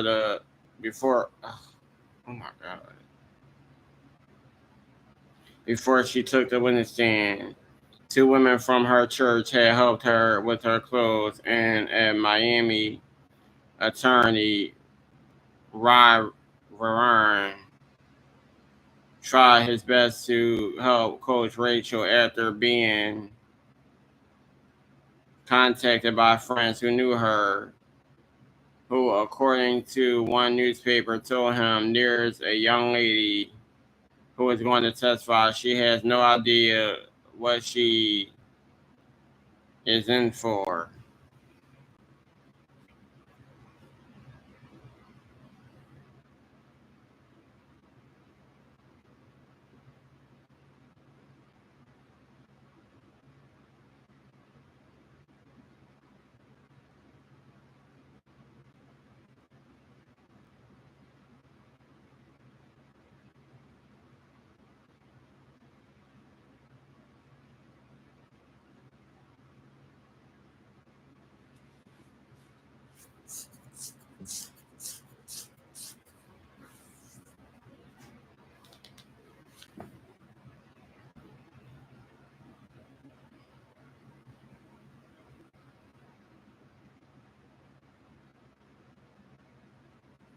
Finally, Rachel Gentile enters the courtroom. The door opened like a curtain on a dare stage, and there she came, a young black woman, swinging her arms back and forth and wearing black from head to toe. Her hair was in a bun with bangs, and she wore large hip. She wore I can't talk.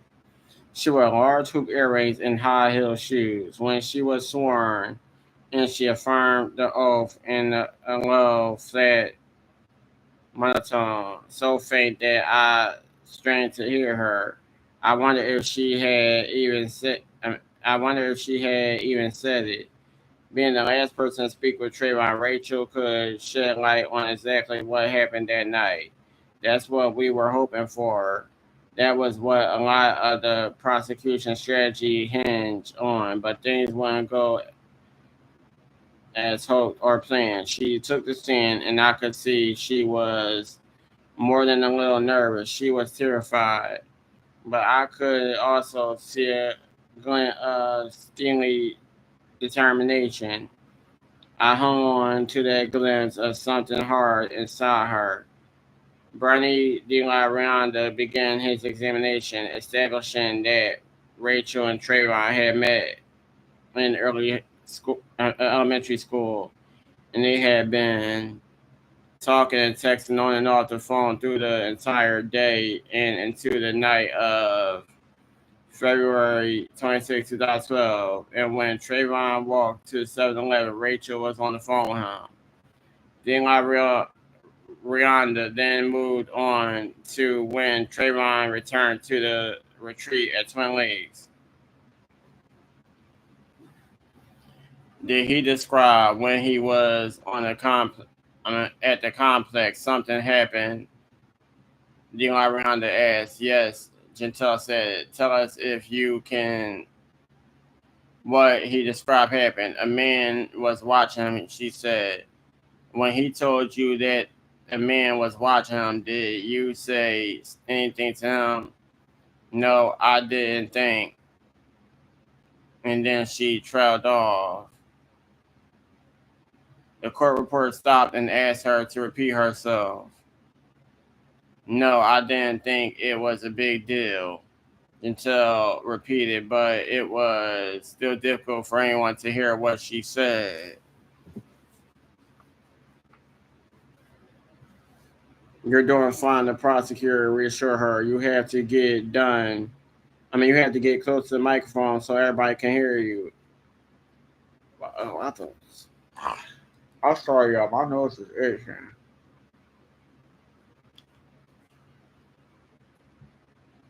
I don't know. What the fuck?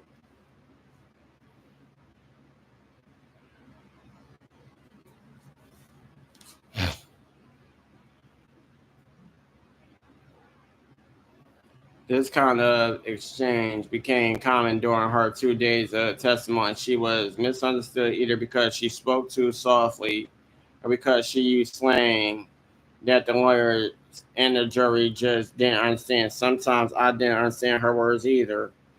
The defense would try to use this against her character, but it was just who she was, a shy teenager speaking the way she always did. Did he then say something? What's happening? Rihanna asked. Yes, he said a man kept watching him. Rachel answered. And did you say anything back to him? Yes, I had asked him how the man looked like. He just told me the man looked creepy. Excuse my language. Cracker.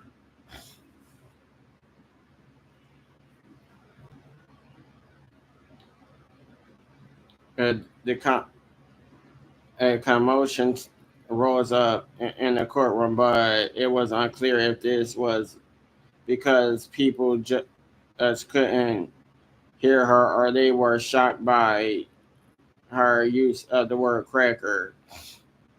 They having trouble hearing you, De La Ronda said, so take your time.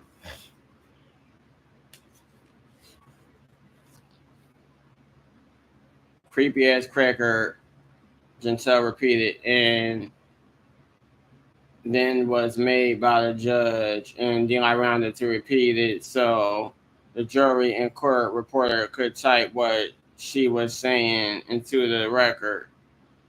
De La Ronda didn't ask her to clarify that cracker in a situation like this wasn't meant to. It wasn't meant as a strong racial slur. It was just a saying. It was just like saying creepy ass dude instead. He just asked her to repeat it again. I had asked him how the man looked like. He looked like a creepy ass cracker. Does that mean to you like a white individual? Yes. What did you say to him? Or what did he say to you after that? He kept telling me this man was looking at him, so I had to think it might be a rapist. Again, the court reporter complained that she couldn't hear her answer, and Rachel was asked to repeat it only minutes into the testimony. And her body language was already suggesting she was fed up. She rolled her eyes and took a deep, annoyed breath. What did you say to him, or what did he say to you? He asked. He said, stop playing with him like that. Again, she was asked to repeat herself. He said, stop playing with him like that, she said. Did Mr. Martin say the guy kept looking at him? Yeah, and then he just told me he just wanted to try to lose him by starting walking back home because the rain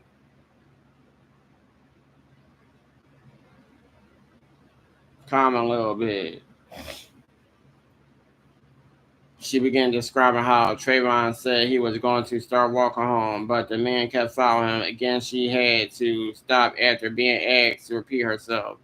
But now everyone in the courtroom, judge, lawyer, jury, and especially Rachel Gentile, was visibly upset over her for 12 minutes on the witness stand. Give us your answer as slowly and clearly and loudly as you can, Judge Nelson said. As Trayvon began walking home, she said they started talking about the NBA All-Star game that was coming on television that night.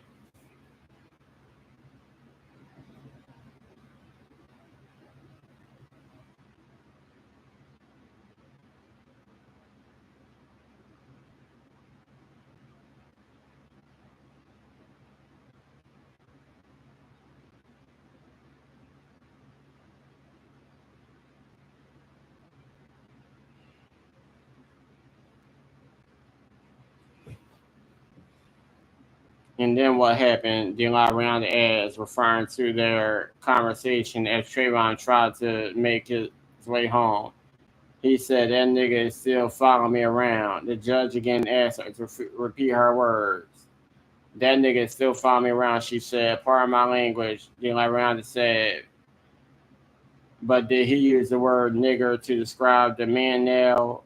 Yes, that's slang. That's slang. The juror raised her hand and again asked Rachel to repeat herself. The introduction of the N word was unsettling, but again, I know that if Trayvon said it, there was nothing racial about it. The killer clearly isn't black. I know that Trayvon, Rachel, and other teenagers use words like nigga and cracker and dude interchangeably, which would be impossible if they were racially specific slurs. But the defense tried to interpret this as meaning that Trayvon, not his pursuer, was a racist and used the intentional misunderstanding to sway the jury's emotions, even though if anyone interjected race into what happened on February 26, 2012, it was the defendant.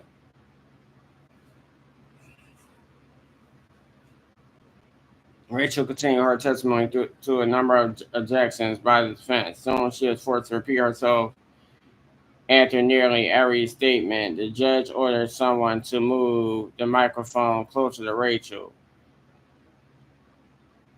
but it did little to help. Although, through it all, Rachel managed to explain that she told Trayvon to run, but he said he didn't need to run because he was almost back to Brandy's townhouse.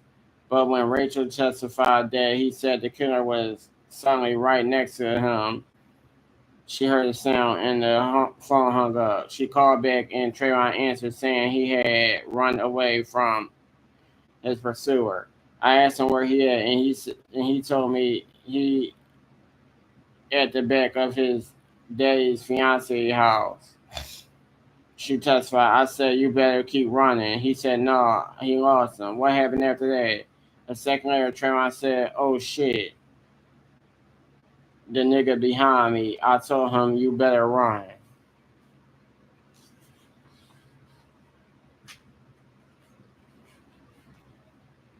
But again, Trayvon assured Rachel that he was almost back to Brandy's townhouse.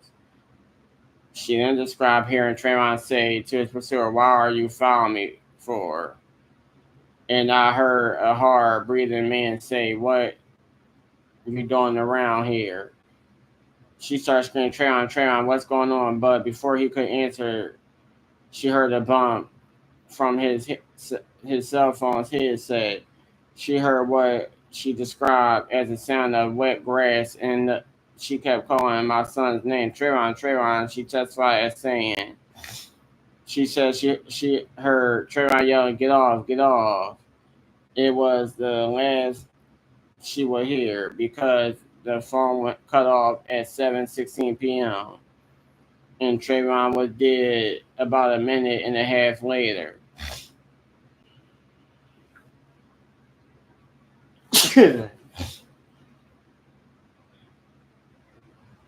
Not much time for a fight. She tried calling him back, but no answer.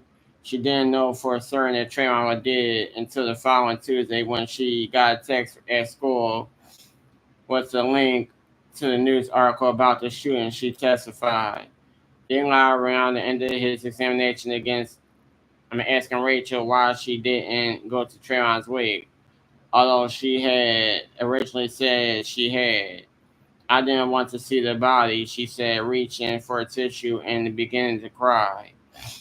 Why did she lie to Tracy about why she didn't go to the funeral or the wake, saying she was in the hospital? She was asked.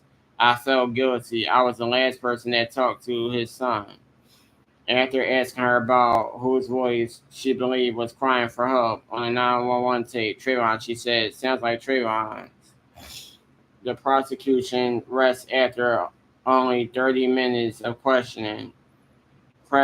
West's cross-examination for the defense was highly charged.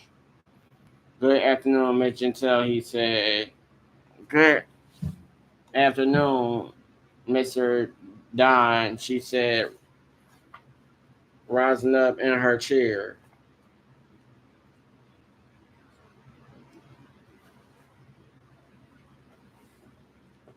West began establishing how long she known Trayvon, how they had reconnected on February 1st, her birthday, and the nature of their friendship. He then continued with questions about what she heard on the phone between Trayvon and his pursuer that night. He included Defense Exhibit 16, the records of the cell phone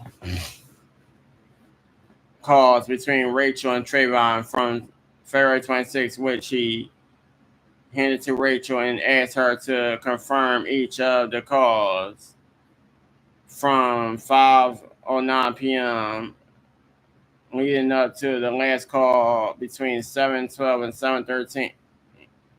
7:15 p.m. Next came an exhausting series of questions about the calls, questions about what she knew of Trayvon's movements while she was on the phone with him that night.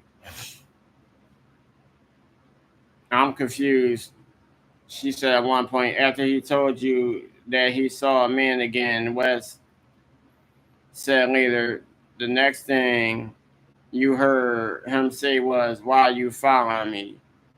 Next thing I heard Trayvon say, why are you following me? Rachel said.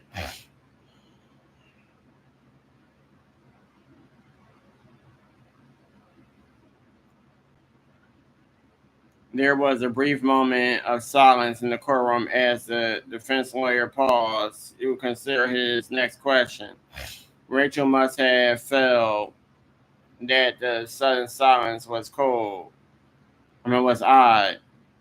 You can go, she told old Wes, encouraging him to keep going with his question. You can go. I'm sorry, said Wes with a small smile. It takes me a little bit of time sometimes to come up with the next question. You can go, she said again. Okay, said Mr. West. More questions followed.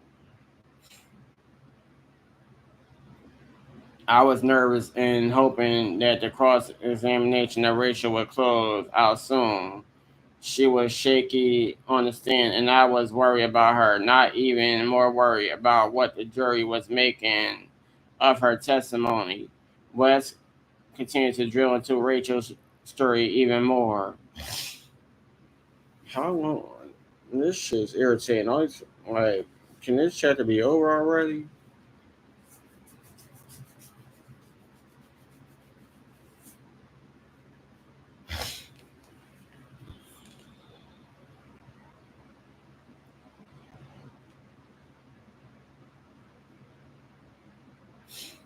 After the event on February 26th, West continued. Then a day or two later, you realize that Trayvon Martin had died, and you realize that you were the last person to have talked with him, and you didn't report that to anyone. They said they had got the person who shot Trayvon. She said, meaning she believed the killer had been arrested that night, but you did not report it to law enforcement. No, I thought they were supposed to call you, call the person, like track the number down, see who the last person he talked to was if somebody got shot. You thought they were supposed to call you?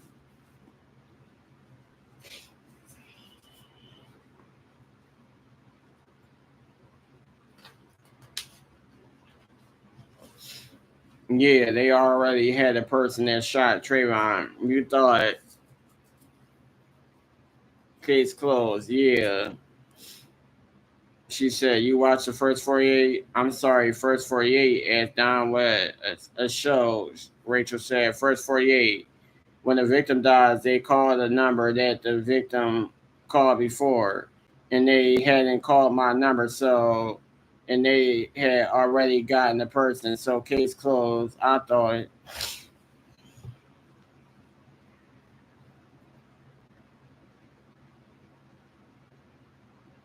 I started to wonder if this 19-year-old young lady was smarter than anyone thought. Like, was she making the attorney look foolish? Had she turned the tables? She was asking him flippant questions in her flat monotone, antagonizing West the same way he had seemingly tried to antagonize her. I didn't really know how to read the situation. It was a strange interaction, a kind of battle of opposites, but my nerves were on edge. I told you I do not watch news, she exclaimed at one point as West repeatedly asked her if she'd seen the news reports of Trayvon's death on television. I do not watch news. Weston walked her through the sequence of the events that happened immediately after the shooting and up to her first being contacted by Tracy on Saturday, March 17th. She explained how she didn't want to meet with us at first, how she felt guilty about being the last person to speak with Trayvon before he died, and how she didn't want to meet with us because of the situation. With the courtroom television cameras catching her every pause, stumble, and expression, in the defense using the lies she told out of guilt and fear to whittle away at her credibility, Rachel told the convoluted, con, convoluted story of how she asked her mother for permission to meet with me and tell me what happened the night when her son died. You didn't really want to, was asked. I'm not the kind of person who wants to see people crying, emotional. Her son did, and I was the last one to even talk to her son. He asked her about our first meeting, and she told him about the letter she gave me and how Trayvon was being followed that night. Was that partly why you didn't go to the memorial service? Was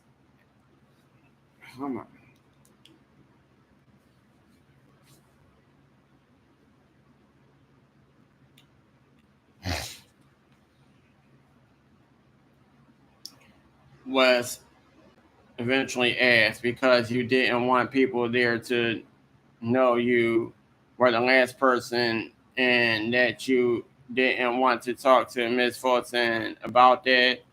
The funeral, she asked why I didn't go. I didn't want to see the body.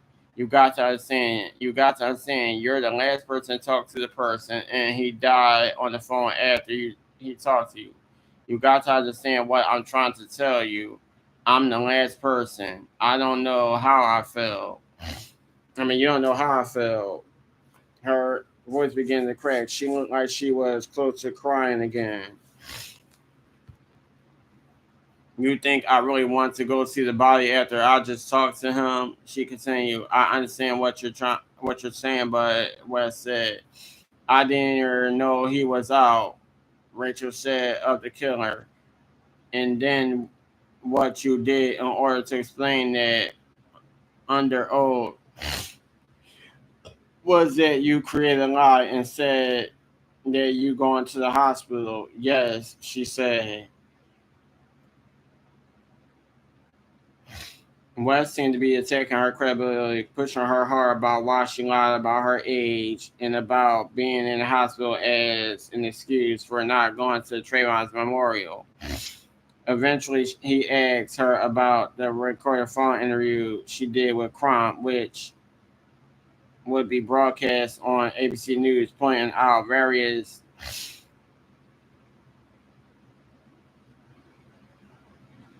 discrepancies.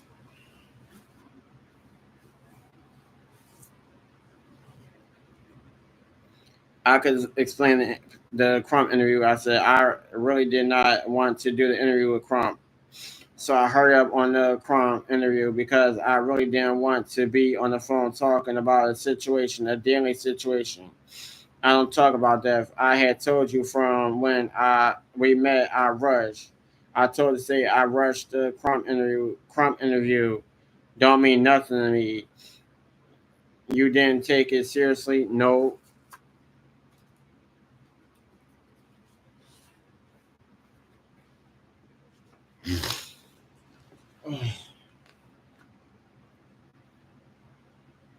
You were at your home, right?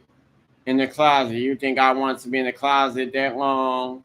Wes approached the witness stand and showed Rachel her transcripts of both the interview with Crump and on ABC News and her this deposition. He was getting ready to point out the discrepancy between the two.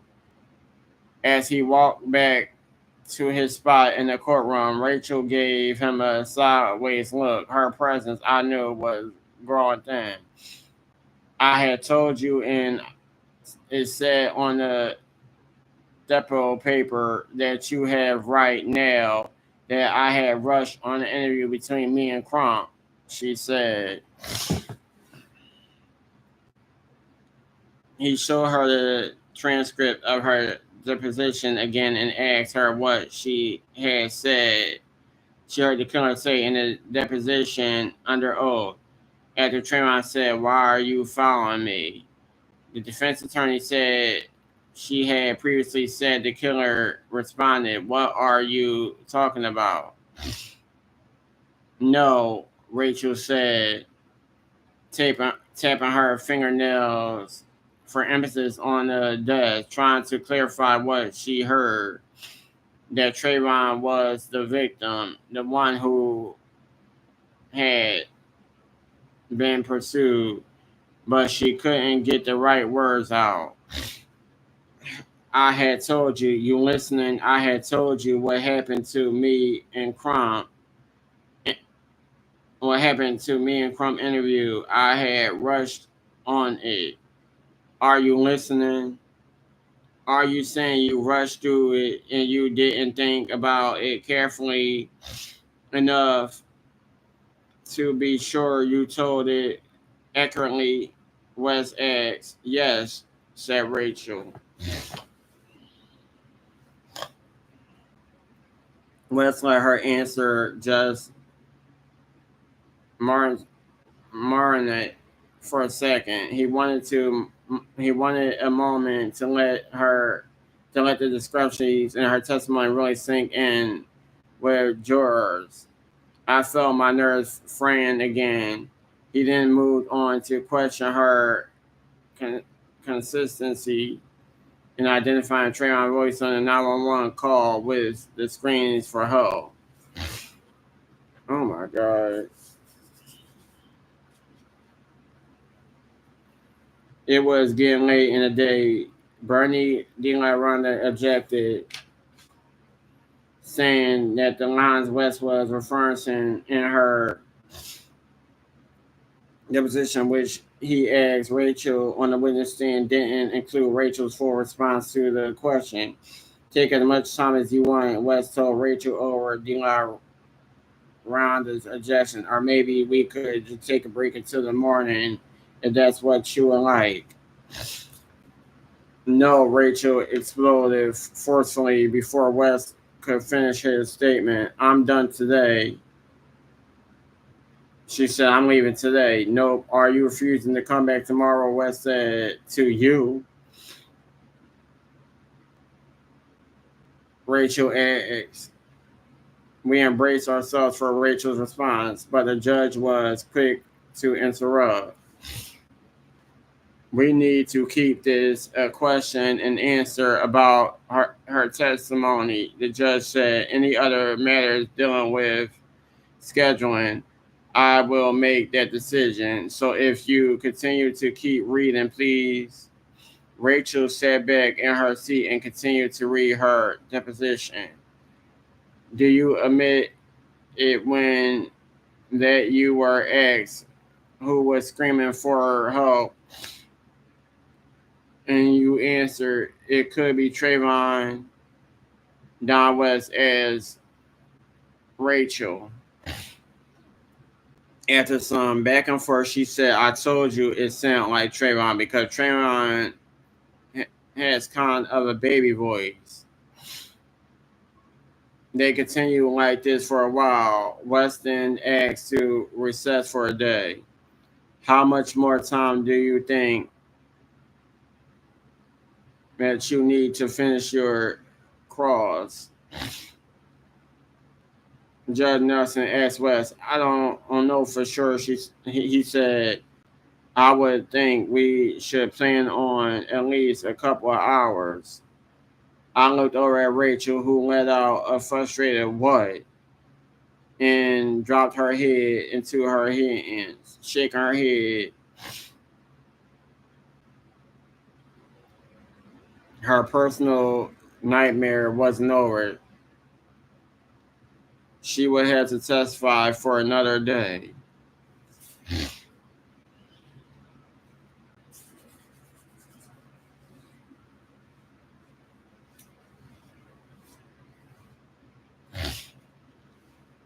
Rachel entered the courtroom on the fourth day of the trial, a different young woman.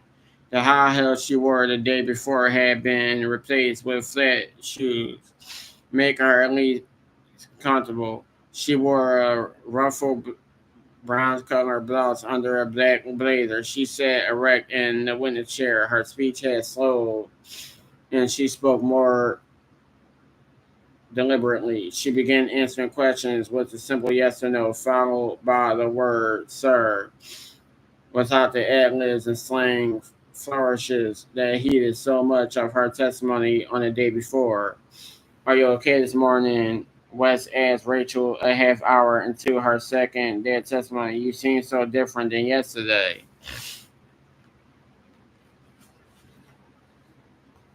Just checking. Did someone talk with you last night about your demeanor in court yesterday? I knew she had spent the night in a hotel room with no television or radio. No, she responded. I went to sleep. I knew she had. West began Rachel's second day on the stand by questioning her about the letter she wrote to me shortly after Trayvon's death.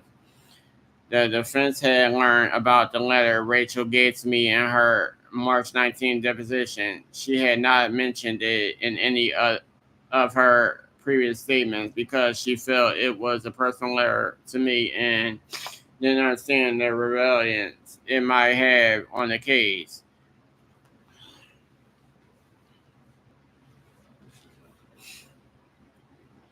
West approached the witness stand and gave Rachel a copy of the letter to read to the court. I want to object to this witness and the letter, Bernie de la Rionda said, standing.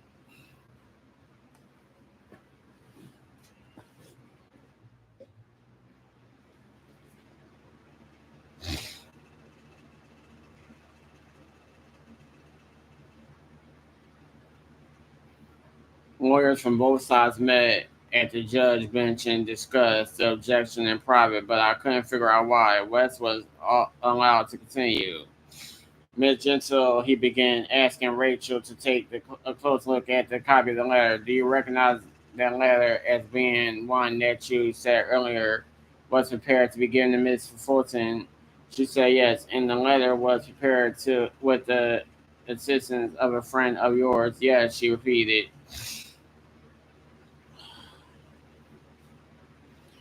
She told her friend what she wanted to say in the letter. Her friend then wrote the letter by hand because Rachel was worried that if she wrote it, she said it wouldn't be legible. The contents of the letter were entirely Rachel's, but it was written in her friend's handwriting, and her friend wrote it in a cursive script. Don West knew what was coming next, and he must have known it would be dramatic, something that would devastate the jury's perception of Rachel. I again worried for the young lady on the stand. West had asked Rachel about the letter during the deposition, saying, I'd like to hand it to you and have you look. I'm going to take a look. He had said back then, handed her the letter. When he had said back, yeah, had said back then, handed her a letter. I have one problem about this, Rachel told West during her deposition. Sure, that's what I like to know, said West. I don't read cursive, she said. I don't know how to read cursive. Do you have enough difficulties reading what you wouldn't be able to proofread? Hold up. Do you have enough difficulties reading that you wouldn't be able to proofread it to see if it is accurate? He asked. I already told you I don't know how to read cursive, she said.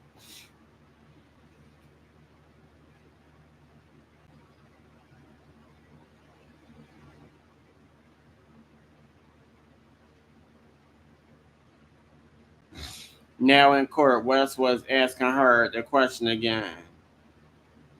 Are you able to read that copy well enough that you can tell us if it's in fact the same letter?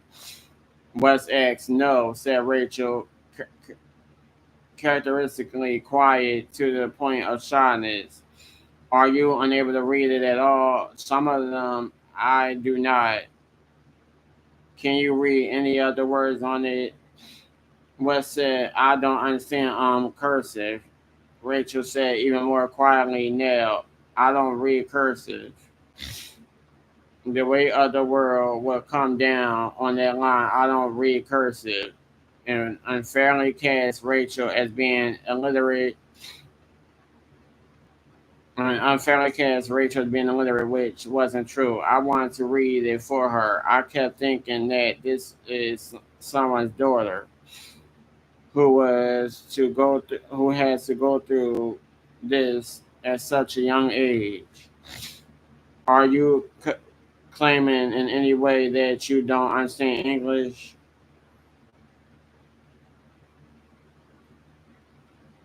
Was what later asked. I don't understand you, Rachel would reply. I do not. I do understand English.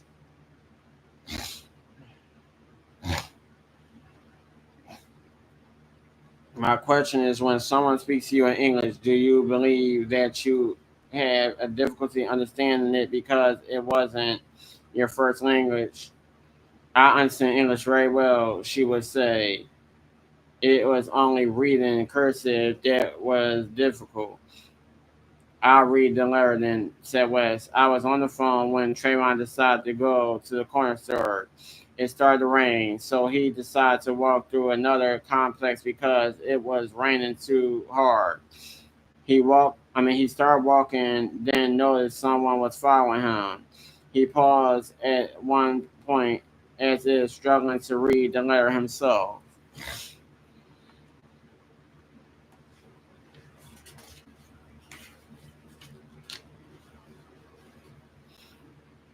Then he decided to find a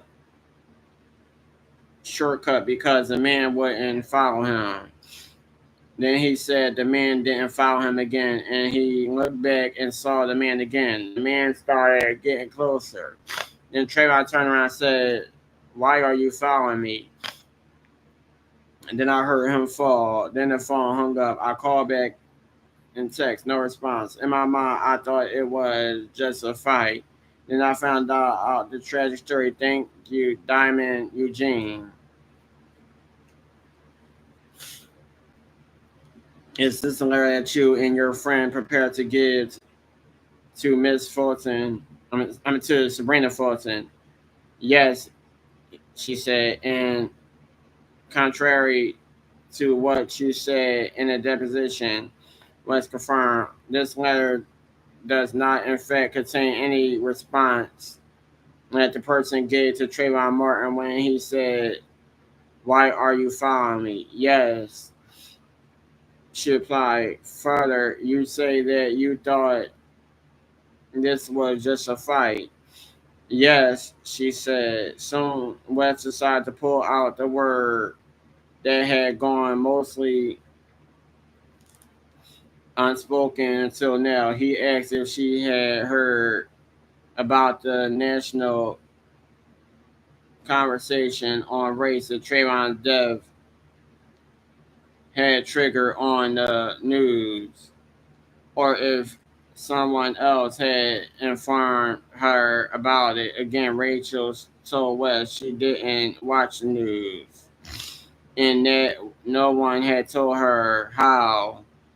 I mean, the case had grown into a national story about what West called a racially charged event. What did you base your answer on that you thought it was a racial thing? West said. West asked. Because of how the situation happened, she said. Unbelievably, it seemed the defense was trying to turn the question of racism against us because if they could show that the event was racially motivated and it was Trayvon who was the racist, calling Zimmerman a creepy ass cracker, then perhaps they could lead the jury to believing that Trayvon would attack the neighborhood watch volunteer. Tell me, what is it about the event specifically that convinced you it was racially based? Was Trayvon's being followed? Rachel responded, and it was around 7, and it's not that late, and it's in the rain. Like, come on now.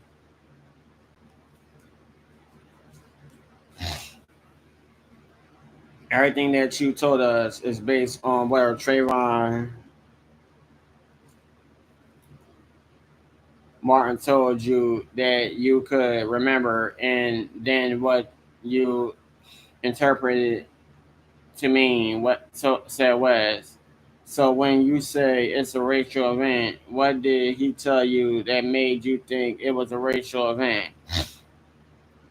Somebody was watching him, and then he described the person that was watching him and following him. He said Rachel. And that was kind of strange that a person kept watching you and following you like he's being stalked.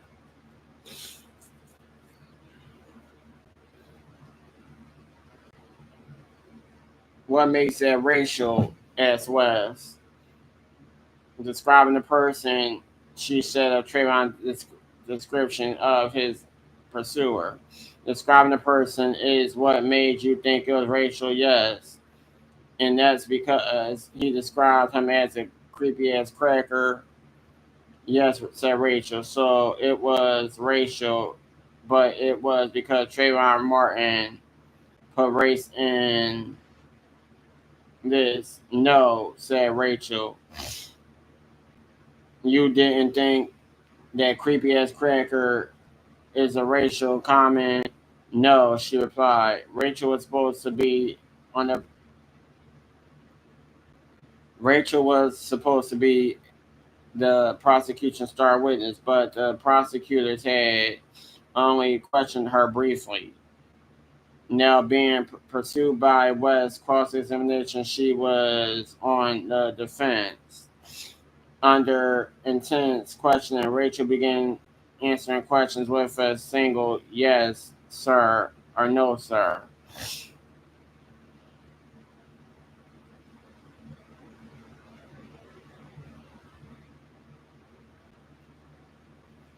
When Mr. D. Love Rihanna was asking questions about what happened and who said what, West continued, you were making it sound different than it actually was to keep from hurting Miss Fulton's feelings. Yes, sir, Rachel said.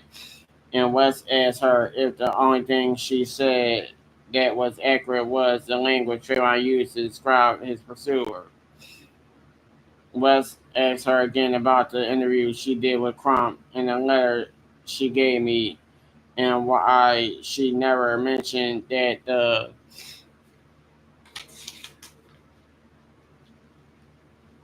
her that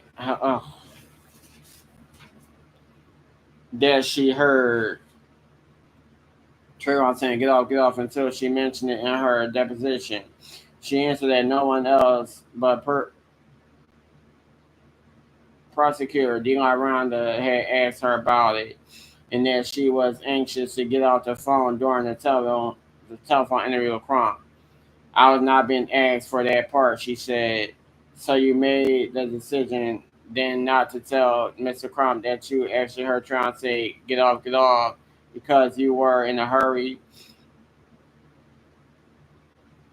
She had clearly had enough. First of all, she said Crump is not law enforcement. He's not an officer. I know that he was not an officer. So, like I told a mother from the beginning, if an officer wants to talk to me and know the exact story, everything about what happened that night, they will reach me at my number. You got it? That was, it was good to see her get her spirit back. And it made us happy to see Rachel testing West. She was sassy and giving him a taste of his own mess, and something we couldn't do. West began questioning Rachel about the moments before her phone call with Trayvon cut off. The bump on his phone and Trayvon breathing heavily from running away from the killer. It seemed like they just repeating the same questions over and over. When you talk to Mr. De La Ronda on April 2nd, down at Sabrina Fulton home, he said, at one point in the interview, he said to you, so the last thing you heard was some kind of noise, like something hit in somebody. Trayvon got hit, said Rachel. Trayvon got hit. You didn't know that, do you? You don't know that, do you? West said, his voice rising, verbally confrontational. Rachel said, no, sir. You don't know that Trayvon got hit. You don't know that Trayvon didn't, at the moment, take his fist and drive them into George Zimmerman's face. Please lower your voice, Judge Nelson said, interrupting. Do you? West asked. No, sir, said Rachel. That's when the phone cut off. Yes, sir, she answered. That's what you wrote in the letter. Yes, sir.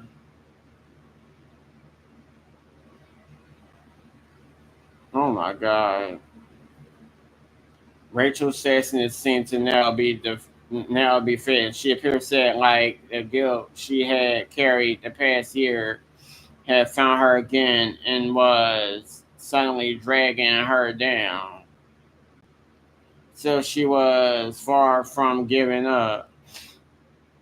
At one point, West began questioning the truthfulness of what Trayvon was communicating to her about his actions and the actions of the killer. And Rachel kept answering questions with variations of, "That's what Trayvon told me, sir. Of course, you don't know if he was telling you the truth or not." West said, a smile flashing across his face. "Why he need to lie about that, sir?" asked Rachel. "Maybe if he decided to insult George Zimmerman, he didn't want you to know about it." "That's real retarded, sir," she said. "Trayvon did not know him."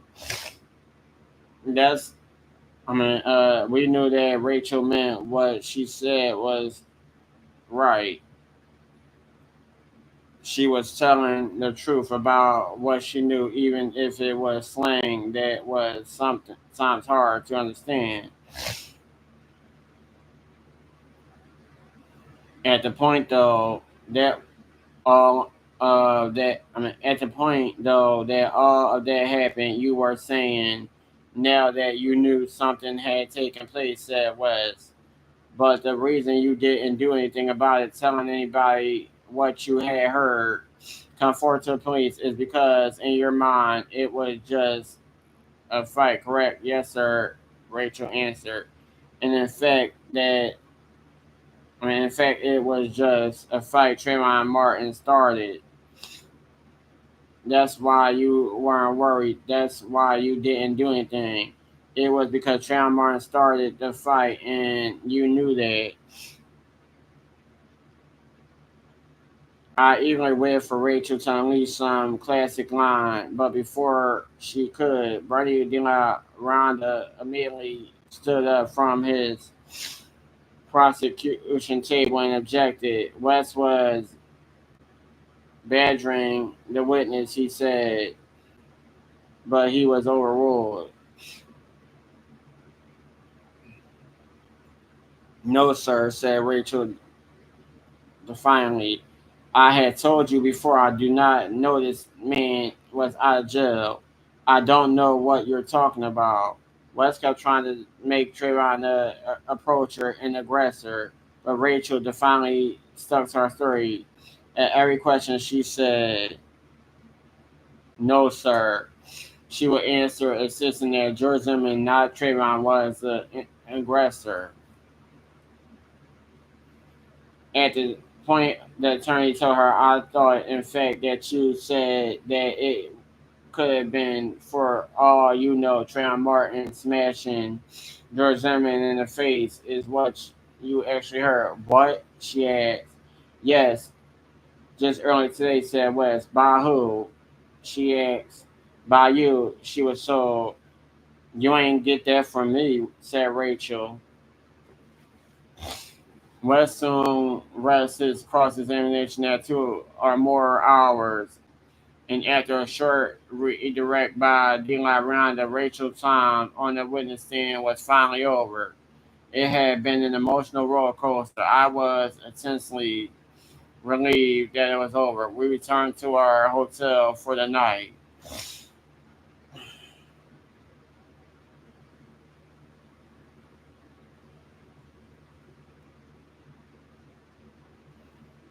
The night television news on the internet erupted with comments about Rachel, including vicious insults about her appearance, intelligence, and speech. She had lost a friend.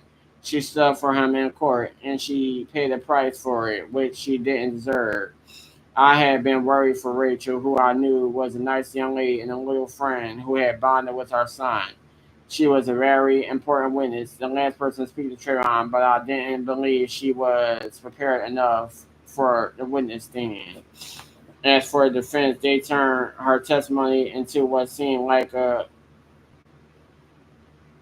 ref- referendum on Rachel, just as they had done with Trayvon, attempting to turn both of them to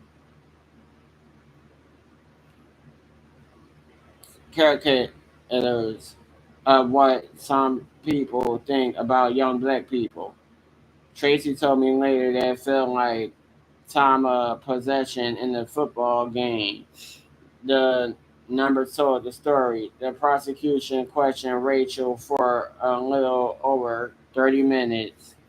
The defense for almost 7 hours over 2 days. I felt she had done her best given the circumstances, but I worried the prosecution had done irreparable damage, not only to our thorough witness, but in our entire case.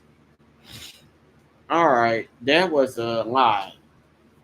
That chapter was very long, and I am done. I'll see y'all in the next one.